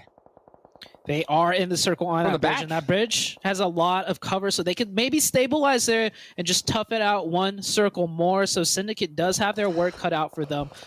You see it at the other end, just barely in zone. The Knights, though, I don't think the Knights have any vehicles, so they're going to have to press their way in somehow. And Nova, I don't think Nova's moved yet. I'm waiting to see this crazy rotation out of Nova. I'm waiting to see that full send. I think it's coming out right now. Yep. And where are they going to crash into? I know you guys can't see it, but we can see it on our map, and we can see Nova getting in the vehicles. They're driving off the hill. Speaking of the hill, you know, Hitlist, they are taking off the mountain completely. They're out of Sanhok, out in 12th place. 11 teams remaining, and here goes BTOWN. Nova gonna get a nice thirst on the Grave. Peaceful's also taken down. BTOWN with the split, not working out for them. Issa Jack gonna have to watch his teammate get finished. And Nova actually did a 2-2 full send. I think there has to have been some sort of miscommunication. Either that, Nova think they're gods and they could just full send as a 2-2 pair into two different spots, which they have. They're going to get that full reset, and they managed to make entries on both compounds. Okay, insane. Glenn, what do you know that we don't know about? Like, I mean, what crystal ball does she have at this point? I mean, because the calls seem to be coming out on point. Nova making some great plays. Boring protocol. They ended up being the first team into Hot 10, and they ended up getting flushed out right then and there. So still quite a few teams remaining. You see Syndicate just fighting their way on in. And while they try to fight in, the Knights are coming right from behind. Here they go. Syndicate about to get pinched. The bridge siege right here. Oh, Asen, did the Knights player see that? I don't think he did. Just in time, getting into that truck. Might have made too much sounds, but the Knights right now pressing in. They only got one player up on the top, and there we go. Xenox spots it out, gets the molly in hand. That low toss. Beautiful cooking. And he catches him on. He knows that jump out is imminent. He's going to go ahead and pull out a grenade, try to catch him slipping. Beautiful off angle there, and the molly from Zedox just coming out huge. There goes the big knock, and this is the door open for the Knights to try and take out Syndicate and get into the zone, but they have to do it quick. Only a few seconds left on the clock. Here they go. Chico trying to catch him in the 1v1. Gets the knock. Gets caught in the process. Where's the rest of the Knights? They need to come. Alucard jumping off, trying to save his teammate. But here comes Brain from the water. Alucard, 1v1. This is huge. Brain getting shot in his back. It's just too much pressure to handle. HH24 coming in. Alucard gonna spot him. Oh, great return shots there from HH, but it's not gonna be enough. Alucard racking up the points for the Knights. I love the fact that Alucard unpeaked that. Even though he had that advantage, he did not press his luck. He unpeaked and did the second peek back in. But yeah, it is too late for HH and Alucard. Shoutouts to the Knights, though. They did not have Coops, and they managed to win at 3v4 breaching in. Now it's on Ghost Gaming to breach their way in, just driving straight in with the car. This zone, we are well into Hot 10 now. Full set on in, and Tensa, it looked like he actually had the full animation to get over the wall, but it's not going to work out, so it's going to be really tough for the rest of Ghost to be able to try to get that res. Nova pressing their way on in, just with pure gun skill. The zone shifts off them again. This is a brutal shift constantly for both Nova and Ghost, so if we see either one of these teams come out on top, it was purely just skill. Yeah, Nova is still a 4-man team. I think they're maybe one of the few 4-man team, or the only 4-man team left in this lobby. They're 3? Did they lose? Yeah, they no, lost they have HH. 4. Oh, no, I'm saying. Oh, did I say Ghost? I meant Nova. If I said Ghost. Oh, okay. Yeah, sorry. Yeah, Nova. Yeah, there we go. We see it right there on the players left alive. Nova with 4 people up. Hey, Adrix. Hello. I think Nova might just got this. But Mezexis and XSET neighbors right now, both teams somewhat in the zone. I think in this kind of finish, you want neighbors, right? That way you don't have to do anything, and the neighbors on your side can take the fights for you. Then you do that third party. But we're going to see what's about to happen. The Panthers, meanwhile, on that north side, no cover whatsoever. But with so much noise happening in the city, they might be able to just snake their way in. Oh, absolutely. I mean, when you get neighbors here, this kind of situation, you get real friendly. Like you mentioned, they just said, hey, you guys focus this way, we'll focus that way, and then we'll figure out who's going to be, first and second afterwards. But at the same time, you can't really trust these type of neighbors because they all want that $1,000. Anything can happen. Nova, with currently the most players in the lobby, coming from the side. Give them the circle. They deserve it. Oh my gosh, dude. Are you kidding me? This is brutal. What? Sanhok. What? That's the answer. Sanhok. As if Sanhok couldn't have gotten any more difficult. We go. I mean, bro, this is like playing Monopoly and getting the triple double. And you're just straight to jail. I mean, this is a horrible circle for all of these teams. Nova's going to snake their way around, actually try to do some sneaky plays and catch some teams off. The Panthers, they're going to have to play keep away. Every single team's going to have to be trying to focus to catch those rocks.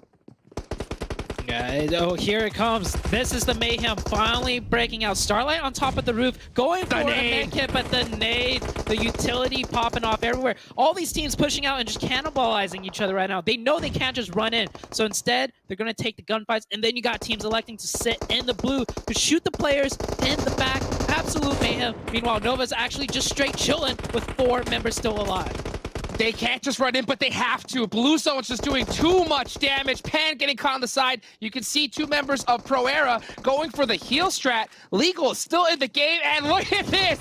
Nova in the circle, racking up the points. 9 kills so far. This is their game to win. They have it in the bag. All they got to do now is just chill and get any point that they can. That's beautiful. Finish once again. Tensa's still alive from Ghost. That's 1 player unlocked. It's a 2v3. I don't know if the Panther. Oh, no! Nade! 2v2. It is not done yet for Nova. Nova had 4, but now they're just down to 2, just like that. And that third player, Shifan, I don't think he's going to be able to get revived. We still have Kino in the city healing off. He might just come up and play spoilers for the Panthers. And yeah, the Panthers do have zone, and the zone is closing in. The Panthers. showing that they're going to be the kings of the jungle once again. And this is Sanhok. This is the jungle. This is their territory. They want to finish this one with everything they got. And is he going to be able to get the heal off? He's not. There goes Mezexis.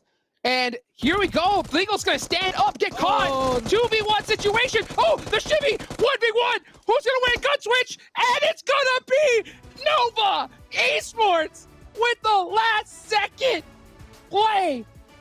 That could not have been any, and I mean any closer of a finish. Woo!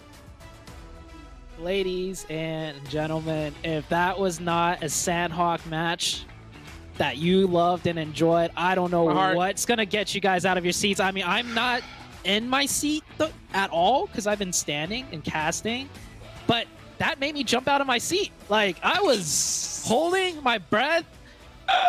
The last, I mean, I'm glad you were talking the whole time because I'm like, my throat was just like, I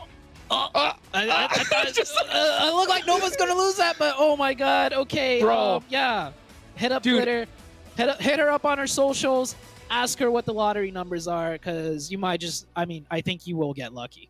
I mean, and whatever number she tells you, pass them on to me as well. We'll split the prize pool because, I mean, this is insane. Nova coming out so clutch, and it was insane to see right there at the end how both of those players in that 1v1 had to hit the reload at the same time. Like, they were just staring at each other. You know, dude, the adrenaline had to be through the roof.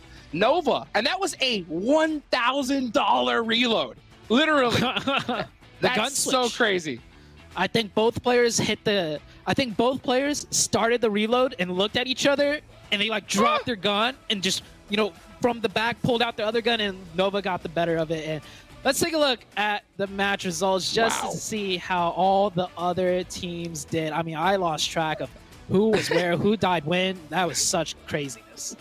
I love it. I love it. Sanhok, never disappointing, especially from a viewer perspective. As a player, Sanhok is just another level of difficult, but as a viewer, it's a dream come true. Probably, without a doubt, in my eyes, the best game that we have seen so far in the PMPL. Well, very well done, Nova, getting the chicken dinner, 26 points, one that they definitely needed. Pro Era putting up some points on the side, the Knights getting some, the Panthers. This was a huge game for them. Regardless of how it just ended towards the end. Yeah, BTOWN also doing really good. And Ghost Gaming finally getting a decent result. But let's head into the page, or the second page, to see which teams, once again, did not have such a good game. We see, I mean, Boring Protocol have yet to really pop off today. And that zone, or the fact that it was on that island, should have been a stronger game for Boring Protocol. But you saw the early fight with Lazarus. You see Lazarus there just as well in 13th place with only 2 points. 19 Esports, I think they took a fight with Ghost Gaming, lost it, down in 15th with only 1 kill point. UIU getting that 0 point. I'm surprised to see not more teams have 0 points. That was a savage circle. Dude, that thing was deadly. But it was interesting to see Ghost still put up some points regardless of that kind of shift that they had. And there's something that I think we should have seen. We should have seen earlier, but we caught it here finally in the Sanhok. I think they more than doubled their points so far after that one game alone. So that's crazy. Let's take a look at the MVPs to see who was the best of the best in the last match of Sanhok. And any guesses? Zute, guess what? It's YDDD. Wow. There's only one Nova player up there. The Panthers, I mean, they made it into second place. Moso putting out 900 damage. That couldn't have been just from the fight towards the end. I think the Panthers fought and clawed their way in to make it into that very end. Intensa, you know, coming in like clutch for Ghost Gaming. But you know what else is coming in clutch for you viewers out there? We got the PMPL 2021 Fall Special crate on sale. So yeah, go back into the game, PUBG Mobile store, and open it up and get yourself some nice outfits. The same outfits that the pro players are getting, Hot Jukes. Take it, dude. Go get it. Go get it, folks. Guys, still a lot. If that doesn't get you hyped, go tell your friends. Go tell everybody, you know, to come check out the live matches going on right now. And we'll see you guys with some more insane PUBG Mobile action after this break.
OnePlus 9 Pro. The OnePlus 9 Pro. Oh my god, this phone feels incredible. The best processor, 120 hertz, 12 gigs of RAM, and a Hasselblad camera. What more could you want? The hyper touch on this bad boy is phenomenal. The best model of OnePlus phone I have used to date.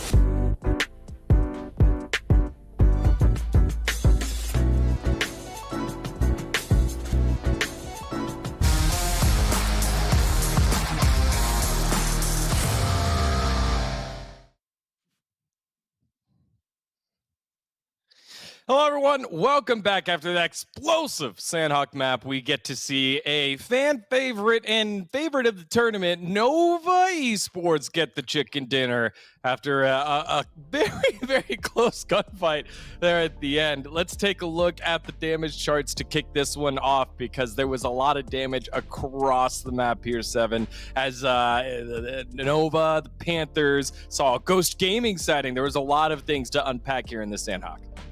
I'm with Sute and Hot Juice on this one. Sanhok was so toxic, all right, in regards to just the circle shifts. Nova didn't even get one, and Ghost Gaming definitely didn't even get one, but as you can see right there, Nova sitting at the top with the most damage and also the most kills, and boy, did they deserve it, because they were aggressive. And I mean, at one point, even Sute called it, they did a 2-and-2 push, which I definitely didn't expect out of them, but boy, am I glad that it worked out. And then the Panthers, we got to give them some credit for them to be able to put up 7 kills with 1,700 damage. I think it's huge. Another bounce back Ghost Gaming. Even though they didn't get the W, guess what? They were able to secure 6 points, and overall, they did end up securing, if I'm not mistaken, I believe it was 12 points, which kind of doubles their points, and is definitely going to be pushing them up that leaderboard. BTOWN, I know that's one of the fan favorites, Glitter. BTOWN, they're maintaining themselves there within that image of just being, pretty much being on every graphic that we post up, and I'm loving it.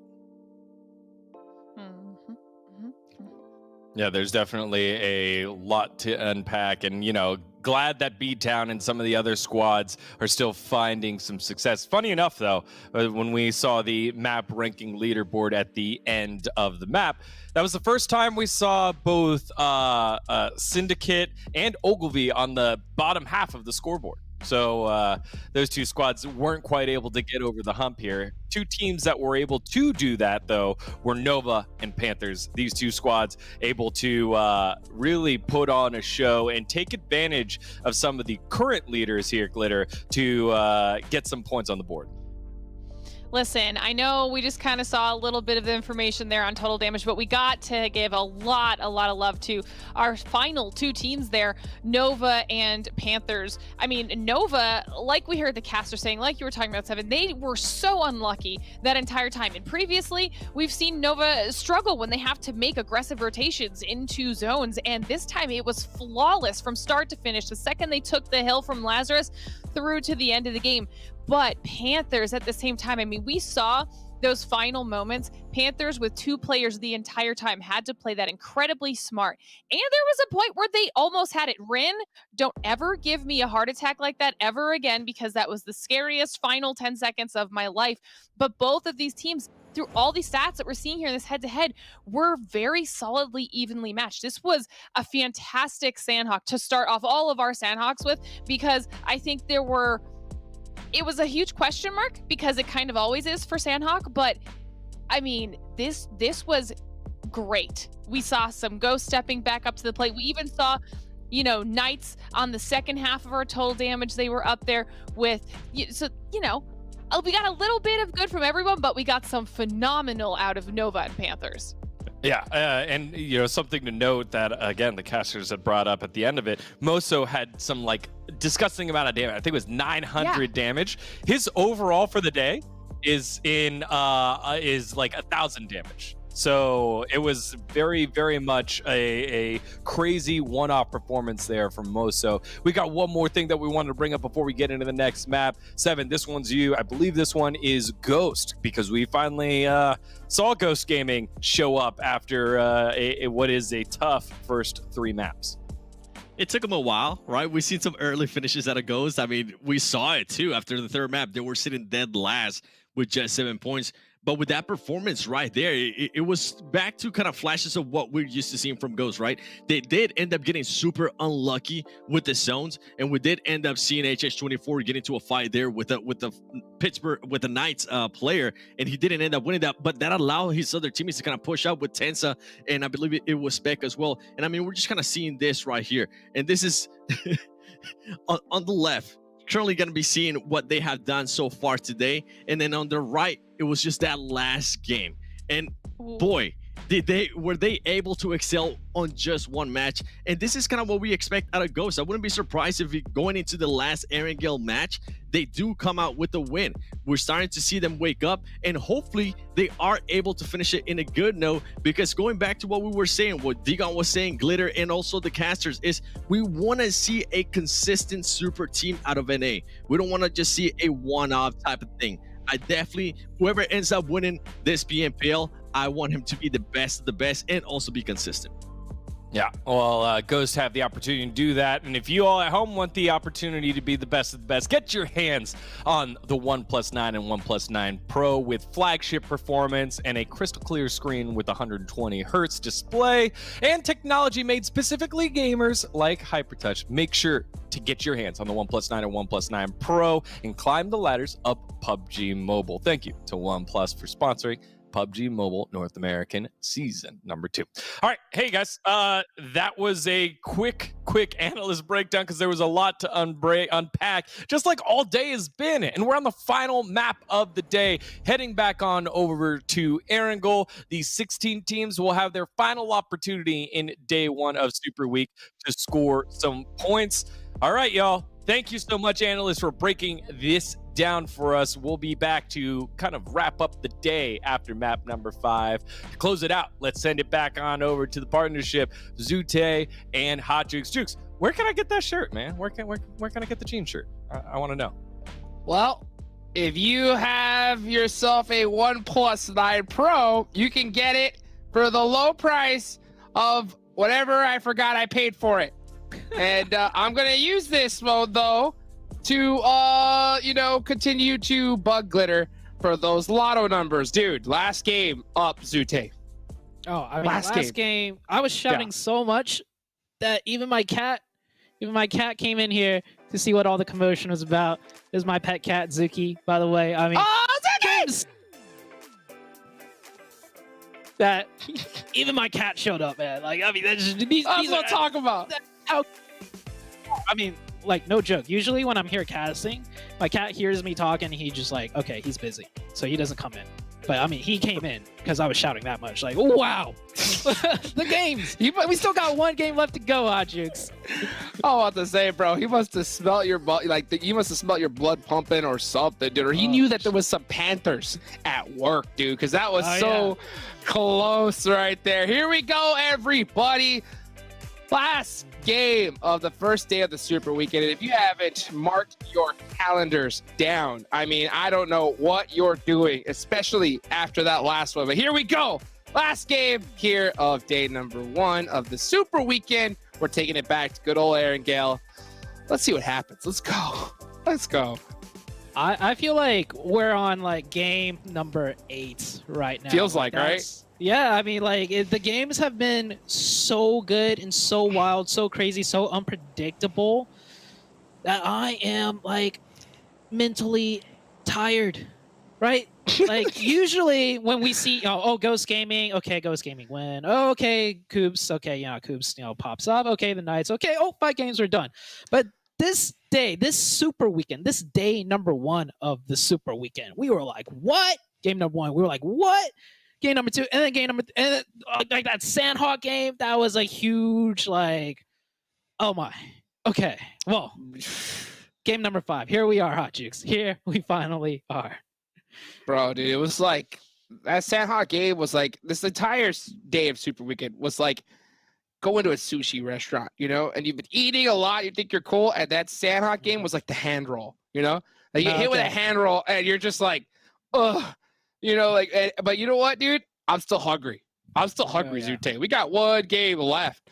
Let's go. This is dessert. This is dessert at this point. Exactly. Hopefully this is exactly like dessert. Maybe we get like a like, I don't even want a crazy finish at this point. I just want a sweet, like, clean, easy finish. And with this circle, it's looking pretty good. We got a pretty, I mean, a little bit military island, but hey, it's not going to go down there. And with this plane path, I think everybody is landing where they want. We don't see 19E and Ogilvy clashing anymore on that southwestern side. But let's take a look at the overall rankings on the left side of your guys' screen. Would you have guessed that this will be the overall rankings going into the final match of the day? It's looking nothing like what I would expect. Not at all. Not at all. This is just this first day of Super Weekend has completely changed like all the thoughts I have of what's going to happen, without a doubt.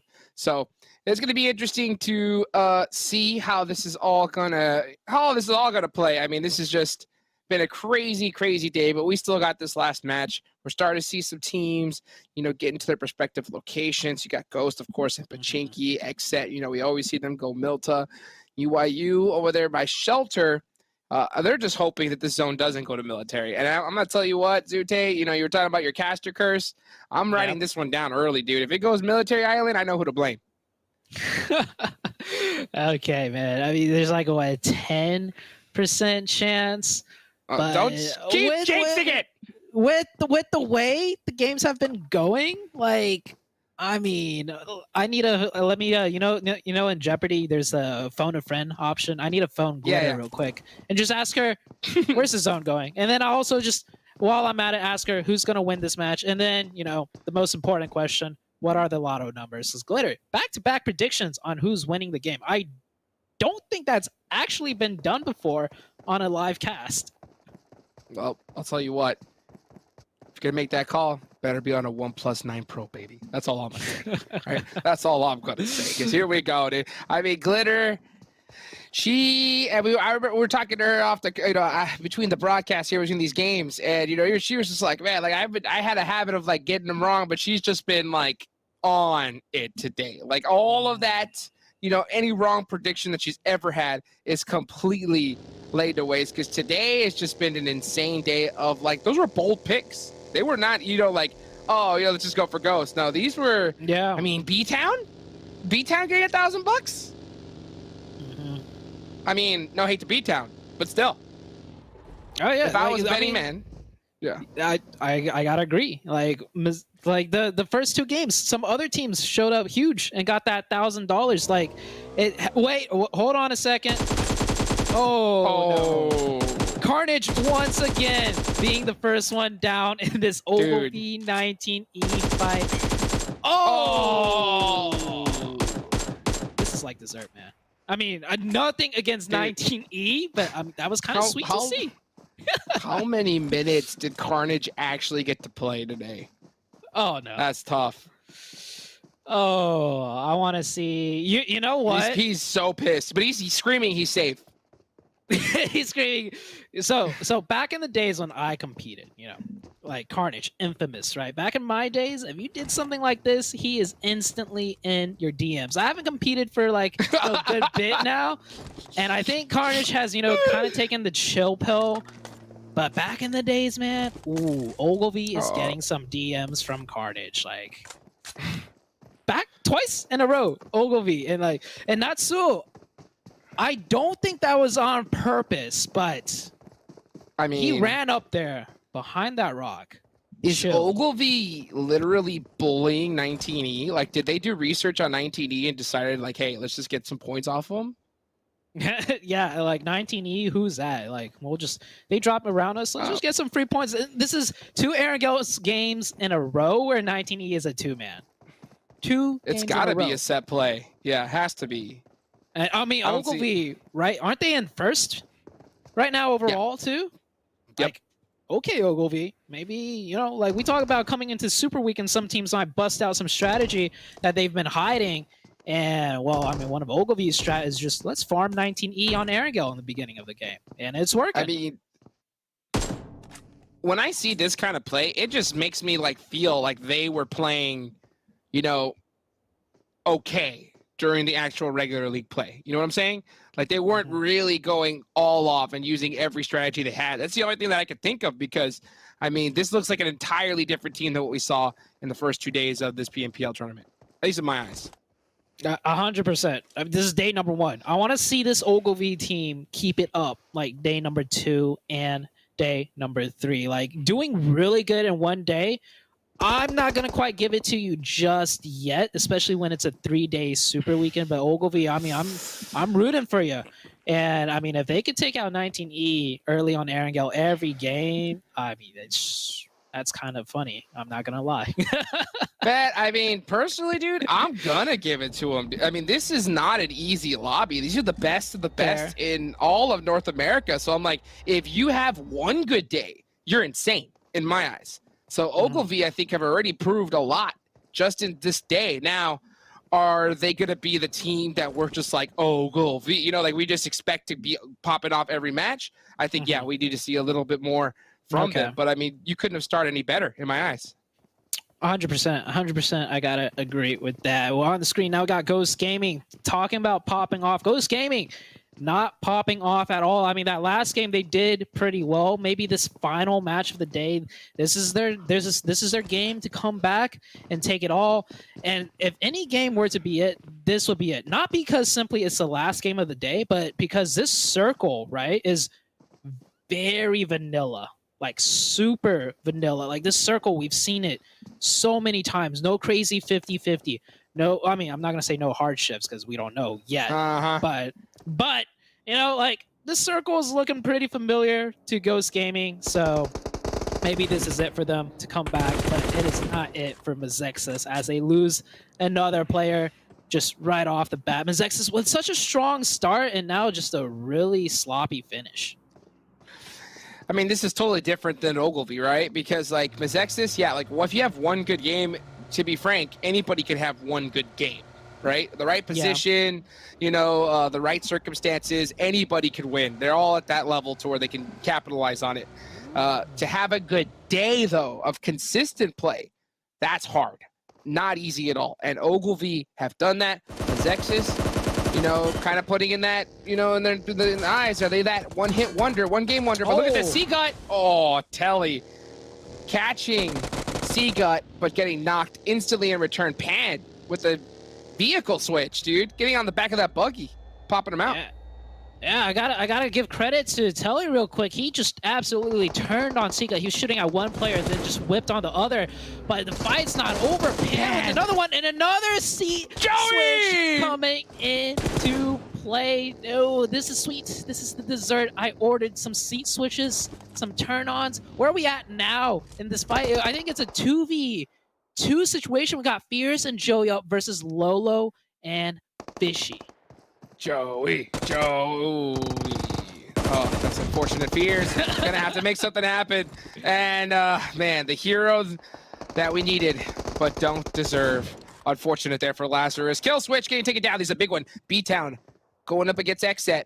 And this is where XSET's homeland is. They land Milta.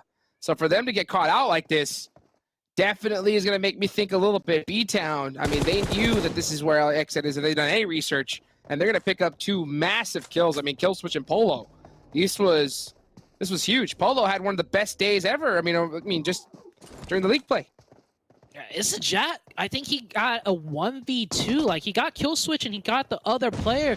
And I think XSET was bridge camping this, right? Because XSET lands on this side of the bridge and they bridge camped out BTOWN, and BTOWN is about to, like, take out XSET, and it's a Jet coming in huge with just those entry frags. Maybe a third one here, like you just said. He's definitely smelling it out. He is doing all that he can to take out this XSET team, and we got Peaceful on the other side making his plays as well.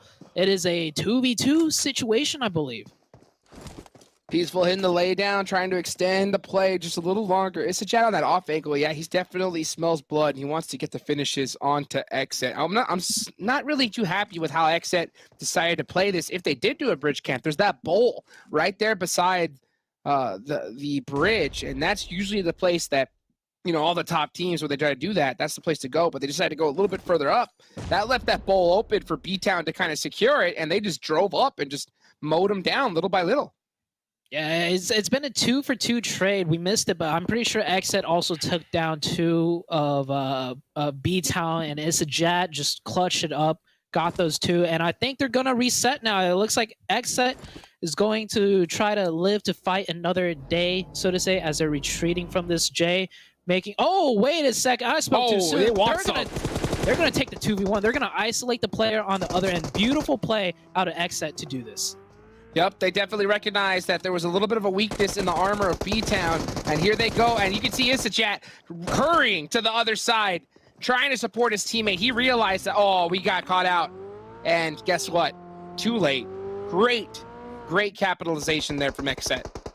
Yeah, great adjustment. Like, BTOWN could have done the same exact thing, pretty much. BTOWN could have gotten, XSET could have gotten his car, swept around, and forced a 2v1 pressure real quick on XSET and forced them to adjust, but XSET, just a little bit faster. I love seeing that. That is just pure strategy play at its finest. And if I'm going to be super harsh, that play actually took quite a while to happen. So, like, always room for improvement. They could have done that readjustment very early on, but still working out for XSET. And this next circle, we do go up north. Military base completely out of zone. So we're going to get a nice vanilla finish to go with that dessert.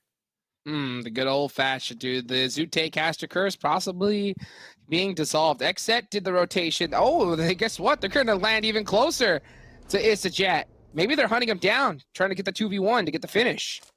I think they're just feeling a little vengeance. They're hurt that they got bridge camped. And actually, they were bridge camping and got caught. I think they're just upset about it.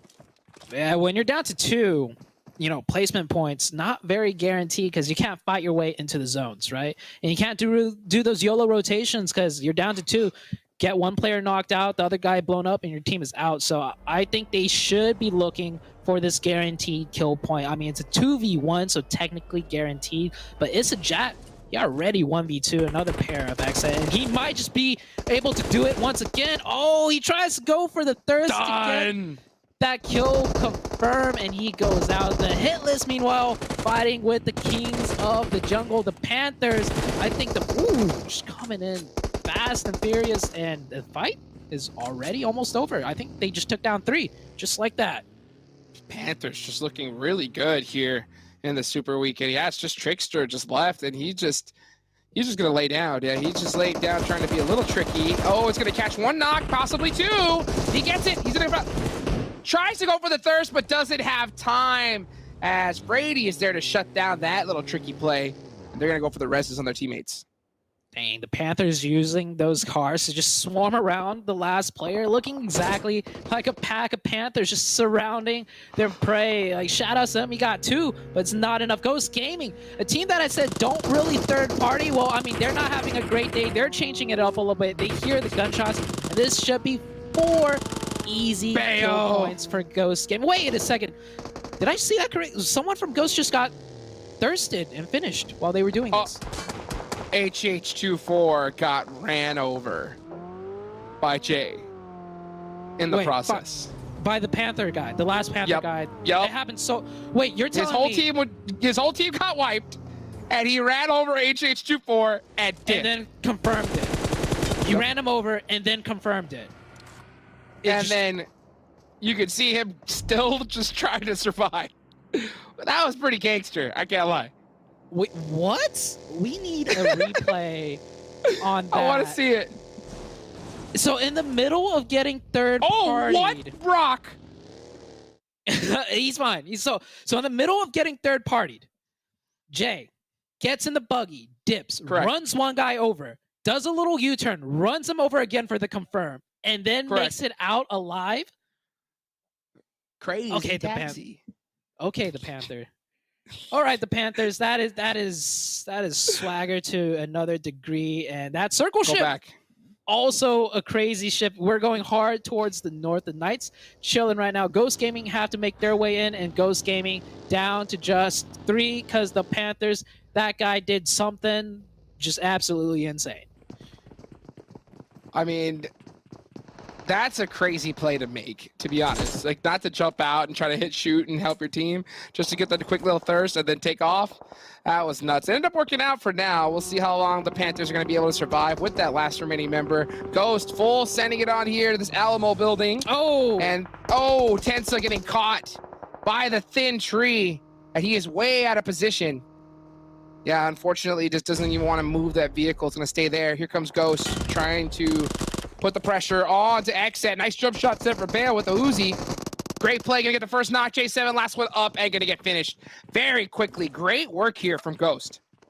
I was worried that since Ghost Gaming were down to 3, they were going to lose that fight, and I was just going to say if HH was still alive, but it does not matter. HH down, Ghost Gaming with that hard rotation dead center, and they take that fight, they take that crash, and it looks sketchy with Tensa hitting that tree and going down. Oh, speaking about hitting trees, it looks like everybody's just hitting trees right now, but great job. It's the last game.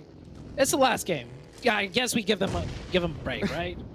This is the last game. I mean, it's $1,000. It's still, but I mean, we've had so much action so far. Players, that that the flicks, have to be starting to get just a little bit exhausted. The brain power has been even used at a maximum, but it's got to continue to be used just for a little bit longer. UIU using that power, trying to figure out where they're going to set themselves up. You just see them just kind of driving in a circle. Ghost, next circle goes up, and Ghost going to be just dead center on this one. Yeah, they are just fat chilling right now. Crazy rotation working out for Ghost. If that's not a more Ghost thing to do, I don't know what is. That is like traditional Ghost Gaming play right there. Besides just getting zone blessed from the start, right? Like that happens too. But these other teams, they are not zone blessed. They are fighting for control on the edge of the circle. UIU, not a very good day for them. Maybe this last game will be the match to bump them up in some points. You see right there on the top of your screens, currently in 15th place with 11 points. But good news is they have 4 players up, and it looks like they're controlling that side pretty well right now. Jay getting his tires shot out from the other side of the field, and Memory gonna get that last Panther there, unable to run over another player in the process. Nova gonna be coming up from the edge of this circle, trying to put some pressure through UIU. UIU looking and checking their backs, trying to clear that out. Nice nade going to Nemesis, gonna piece them up a little bit, and they have Ogilvy to deal with, so there's huge 3 major teams all battling it out here on the south side of the zone. Nova, the chicken dinner winners of last match, and Ogilvy, the currently, first place team, both crashing down. Oh, run over onto UIU. The UIU getting torn to bits, to pieces. I was just saying earlier, they look good. It looked like they were controlling it. But when Nova crashes in on you along with Ogilvy at the same time, I mean, I don't think any team could really pull off a good defense against 2 teams of that caliber. Too tough to handle. And Nova's not too sure of who they're dealing with. Trey trying to pick up some points on the side. Confirms something for UIU as he's the last remaining member. Gets a nice angle there. Oh, and look at that through the smoke. Why? Triple D getting an instant finish. So they realize, oh, this is a totally different team we're fighting. It's Ogilvy. Yeah, Ogilvy, I mean, first place. And look, if they take out Nova right now, they must know Nova is hurt. They saw Trey taking those shots, and Nova, knowing they're in bad position, Memory is just going to leave that completely. He's going to just try and rotate in on all the chaos. Same with Shifan and this Nova team. This is a desperate rotation. You see the Knights also peeking out, trying to get some blood in, trying to get some kill points in. The circle closing in. Both teams, Ogilvy and Nova, rotating in. Looks like they're okay for now, but who knows which team might just take shots at them next. Wow, crazy rotation. Ghost Gaming, they see Nova. Wow, a full send from Nova. Desperation rotation, and they actually made it in. Safe with the sound so far. What a crazy play, and now you see Tensa staring in the eyes of Ogilvy. And you know Tensa's just thinking, man, that should be us in first place. He wants to go ahead and take him down. Trying to get the sprays through the smoke, unable to connect. Gonna take a peek on the Pro Era, give that intel to the rest of his squad. No, Ghost is dead center, and they are just shooting at everything. Ghost just vibing right now, taking shots at everything, but not able to get any knocks or kills. But once all the smokes are gone, I think Ghost Gaming will pick up a few more kills. Pro Era on the edge of zone. I don't even think they're in zone up there. You see this wall of smoke just keeping away the third party from long distance from Ghost Gaming. But as soon as those smokes run out and this zone closes, Pro Era, I think they got to make a move. I think they got to press in on either the right side or the left side, both of which is 4-man teams. You can see Lolo trying to put some pressure with the nades, see if he can catch somebody. Glass is going to throw one right back in return, getting pieced up from Ghost and Nova on the other side. Oh, what a bounce! Right onto Lolo. Glass gets the knock. You can see Fishy throwing some nades in return, trying to stop the pressure. Glass throwing smokes, cover that side. Datsuo full sending it in. Ogilvy. Catches Fishy! Oh my god, Ogilvy. And with the finish! Oh, what is this, Ogilvy? What are we watching here? What is this? I have never seen a team coming out of NA do something like that under that much pressure. They're getting shot at by Ghost Gaming. They're in the zone. They don't have to make that push to wipe out that team, but that one grenade lock, and it is just, they're like, we're doing this. Drives in, gets the kill. Natsuo, 6 kills right now. He is absolutely feeling himself. Where has this Ogilvy team been? And like, who is this Ogilvy team? Dude, what are they putting in the chicken these days? That's what I'm going to ask, because, I mean, this is an entirely different squad than we have seen in the past. Look at this. Still 4 up at the edge of the circle on the thin side. And you know, with the way they've been gunning, I mean, they're going to continue to put on the pressure. The Knights here on this side have to hit some shots if they want to make anything happen. Look at Mezexis coming on through. There goes Nova. They're eliminated. Mezexis full sending it on in with Fame Boys. Trying to get some shots onto them. Great shots from Starlight. Pressure on. There's that 4X. He sees the shots, but can't connect. It's that 6 finger. I think Starlight's using too many fingers on its phone. The accuracy has gone down, but it does not matter. That run is over. The second player Mezexis has run over on Bob. They first ran over Fate, then they ran over another. We've seen so many run over kills, Hot Jukes. I'm loving the evolution of the strategy. Players are finally realizing how strong cars are. And as I say that car goes flying into the air. That car, I mean, oh my gosh, looking like a Tesla being shipped into outer space after that grenade. A rocket launch for the ages. Here comes Mezexis getting onto the edge of the circle. You still got Ghost. A problem to deal with in the dead center of that zone prior. Still in the next circle. Ogilvy, last member up.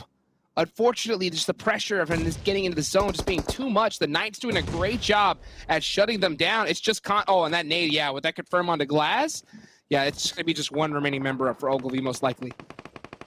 Ogilvy doing what they can to survive. Ogilvy was being shot at by Ghost on the push, and the Knights, all they had to do was defend because they had the circle. So, like, good job to Ogilvy. That was a tough push to be made, and they actually take down one player. Boring Protocol also finally showing up, making it into the top 4, taking out Mezexis and Ghost Gaming. If this is not a Ghost Gaming finish, I don't know what is, right? You make that crazy YOLO rotation circle 4, dead center, and then you get all the zones after that, and you have the only compound left, taking pot shots right now at the Knights.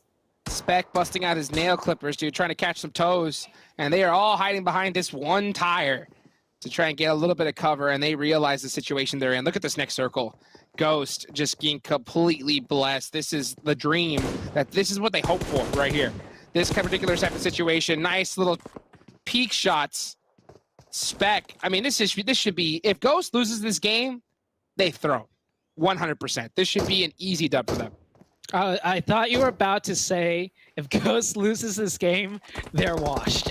Because, I mean, let's not lie. They've not had a very good day. And yeah, if they lose this game, like, that is not good. But there goes out the Knights, right? Shot in the side by Boring Protocol. Ogilvy still alive, outliving the Knights. Wow. I mean, top 3 finish from Ogilvy, regardless of the situation. This is what we see from a championship team. When they get the zone, they perform very well. When they don't, they still get good, consistent points. And regardless of how Ogilvy finished, 19 points after this game is a huge game. That is a massive performance. So Ogilvy, the kings of the day, regardless of how the last game finished. Here comes Ghost to just finish up the last job of Bop and collect their $1,000 prize. Not just yet. Maybe Bop can do some nasty, crazy shots, but it's not looking very likely. I asked for, you know, a nice, easy vanilla finish, something that we're accustomed to seeing. And, well, we had some crazy, crazy gameplay leading up to this. And now it's a 3v2. Ghost Gaming with the advantage. They have the cover. I think the blue zone is still pushing Bop slowly into the lines of sight of Ghost Gaming. So P6 here, I think he's going to be the next to go down. Valak, he's on the top, but you see that zone closing. Yep, he's got to crawl in further. 3v1 situation. This is the Ghost Gaming we were all expecting. The Ghost Gaming to get this chicken dinner. Yeah. Taking some shots, P6. There we go. No way. Yeah. Yeah, no, absolutely no way. Great finish there. This is the, I mean, finally, right? It took all day, but Ghost finally got a chicken dinner right there at the end. And I think that's going to do great for their mentality going into tomorrow's matches coming up, because today, I mean, that's something that you got to have a meeting about. And just be like, yeah, what happened, guys? You know, they finished strong. I think that kind of, you know, puts the pressure off just a little bit. But overall, I mean, it's pretty insane to see from Ghost.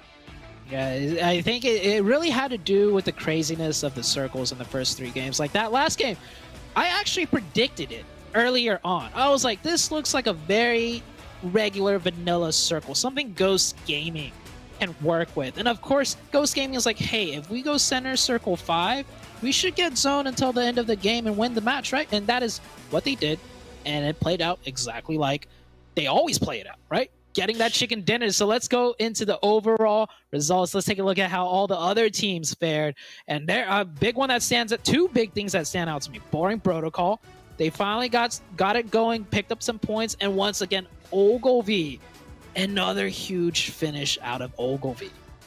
Dude, if Ogilvy keeps performing like they did today, I'm going to have to get an Ogilvy jersey. I'm going to have to put in my order, bro, because, I mean, this squad is looking pretty mint right now. I mean, that last game, especially considering the circle that they had and how they played it, not to mention they're like camping 19E early strats, dude. This is beautiful. I mean, this is it's just kind of like, it's weird for me to say it. I'm just so, I didn't expect this. I mean, out of all the times I've like watched competitive, and I've been watching it for quite a while here in PUBG Mobile, this is the first time I've been just completely surprised by a squad's performance. And Ogilvy, I mean, wow, what a great job. Let's move on to page number 2.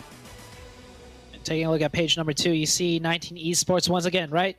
Not a good finish on Erangel, and that's due to losing 2 members early on. And XSET, I think XSET has been quiet all 5 matches today. I think they're definitely on the lower end of the leaderboards overall. And in this last match, only 4 points. I thought XSET was going to be a team pop off. We saw the league stage, like the regular qualification days, they did really well. And now, Super Weekend Day 1, definitely not having the best of luck. It's crazy to see. I mean, especially considering that they were in a really good position to handle a bridge camp, and they got still taken out regardless. Losing kill switch that early on is just huge. And it's honestly crazy to see how, like, when you see an entry, like, main fragger get taken out on the squad, it just looks like the rest of the team just can't compete. Let's take a look at the MVPs. These are going to be the guys that we're going to be really, really keeping an eye on. And after that match, you're going to see, look at that, Beo, El Diablo.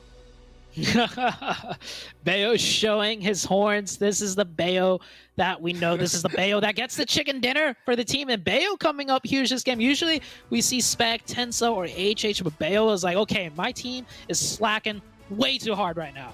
I'm going to step up. I'm going to get us the damage. I'm going to get us the kills. And he also got his team the $1,000, but not Suo. This guy, oh man, he popped off, started off with a 2-piece on 19E, and then we saw that crazy buggy push towards the end onto, I think it was Pro Era. This is only day 1, Hodge. I'm so excited to see what happens in day number 2. And so, I mean, this was the last match. Let's toss it over to the analyst desk. Let's see what they have to say about that last game. And I can't wait, Hot Jukes, for tomorrow. Yes, sir.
OnePlus 9 Pro. The OnePlus 9 Pro. Oh my god, this phone feels incredible.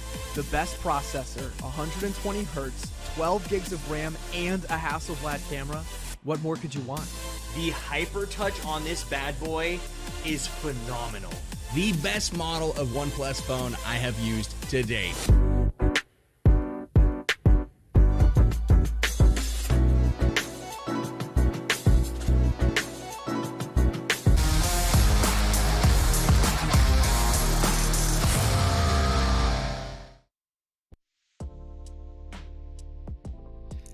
Hello, everyone, and that'll do our last game of the day of Super Week number 1 here in PMPL North America Season 2. D-Gon here with the 7 Worlds Gaming and Glitter Explosion to wrap things up for y'all. But before we do, we've got ourselves a little bit of a key giveaway here. Make sure to receive your free OnePlus in-game parachute and t-shirt with the key that we have below. You can redeem it 1,000 times, unique different accounts. So hopefully, you know, if you got multiple accounts or you're paying attention right now, you can pop on there and get a couple of these. But it's first come, first serve. Get your hands on it so you have the OnePlus t-shirt and parachute inside the game.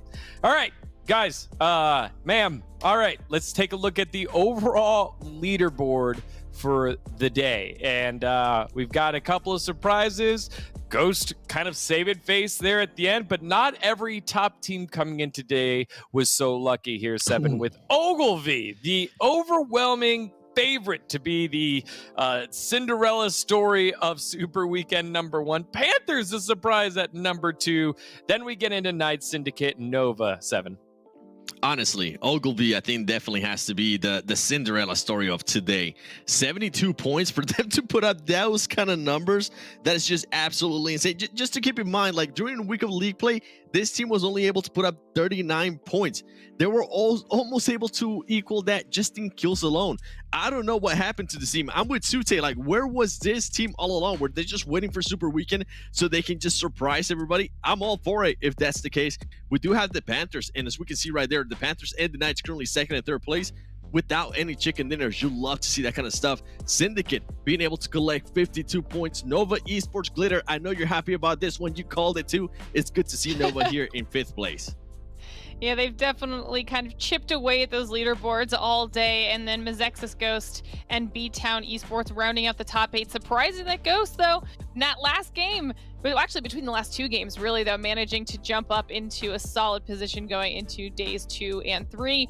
Then as we take a look at the second page of our teams, this is where we're probably going to be paying a little bit of attention to moving forward. You can see Boring Protocol is just outside the cusp in 9th place there. And then all the way down at the bottom, we have the Hitlist. I feel like they've really struggled here on our first day. But in general, we also see XSET on here. And this is quite the fall from grace for XSET here, 7. Yeah, I mean, this is a team that came in 2nd place through a week of league play. We expected a lot more out of them, especially with the way Killstitch was playing and also with the way that Polo was playing. Not sure really what happened there. Another team that I kind of want to mention is UYU. This is a team that just barely qualified into Super Weekend, and so far they just haven't really improved into their performance. I'm hoping that tomorrow is a big change for that team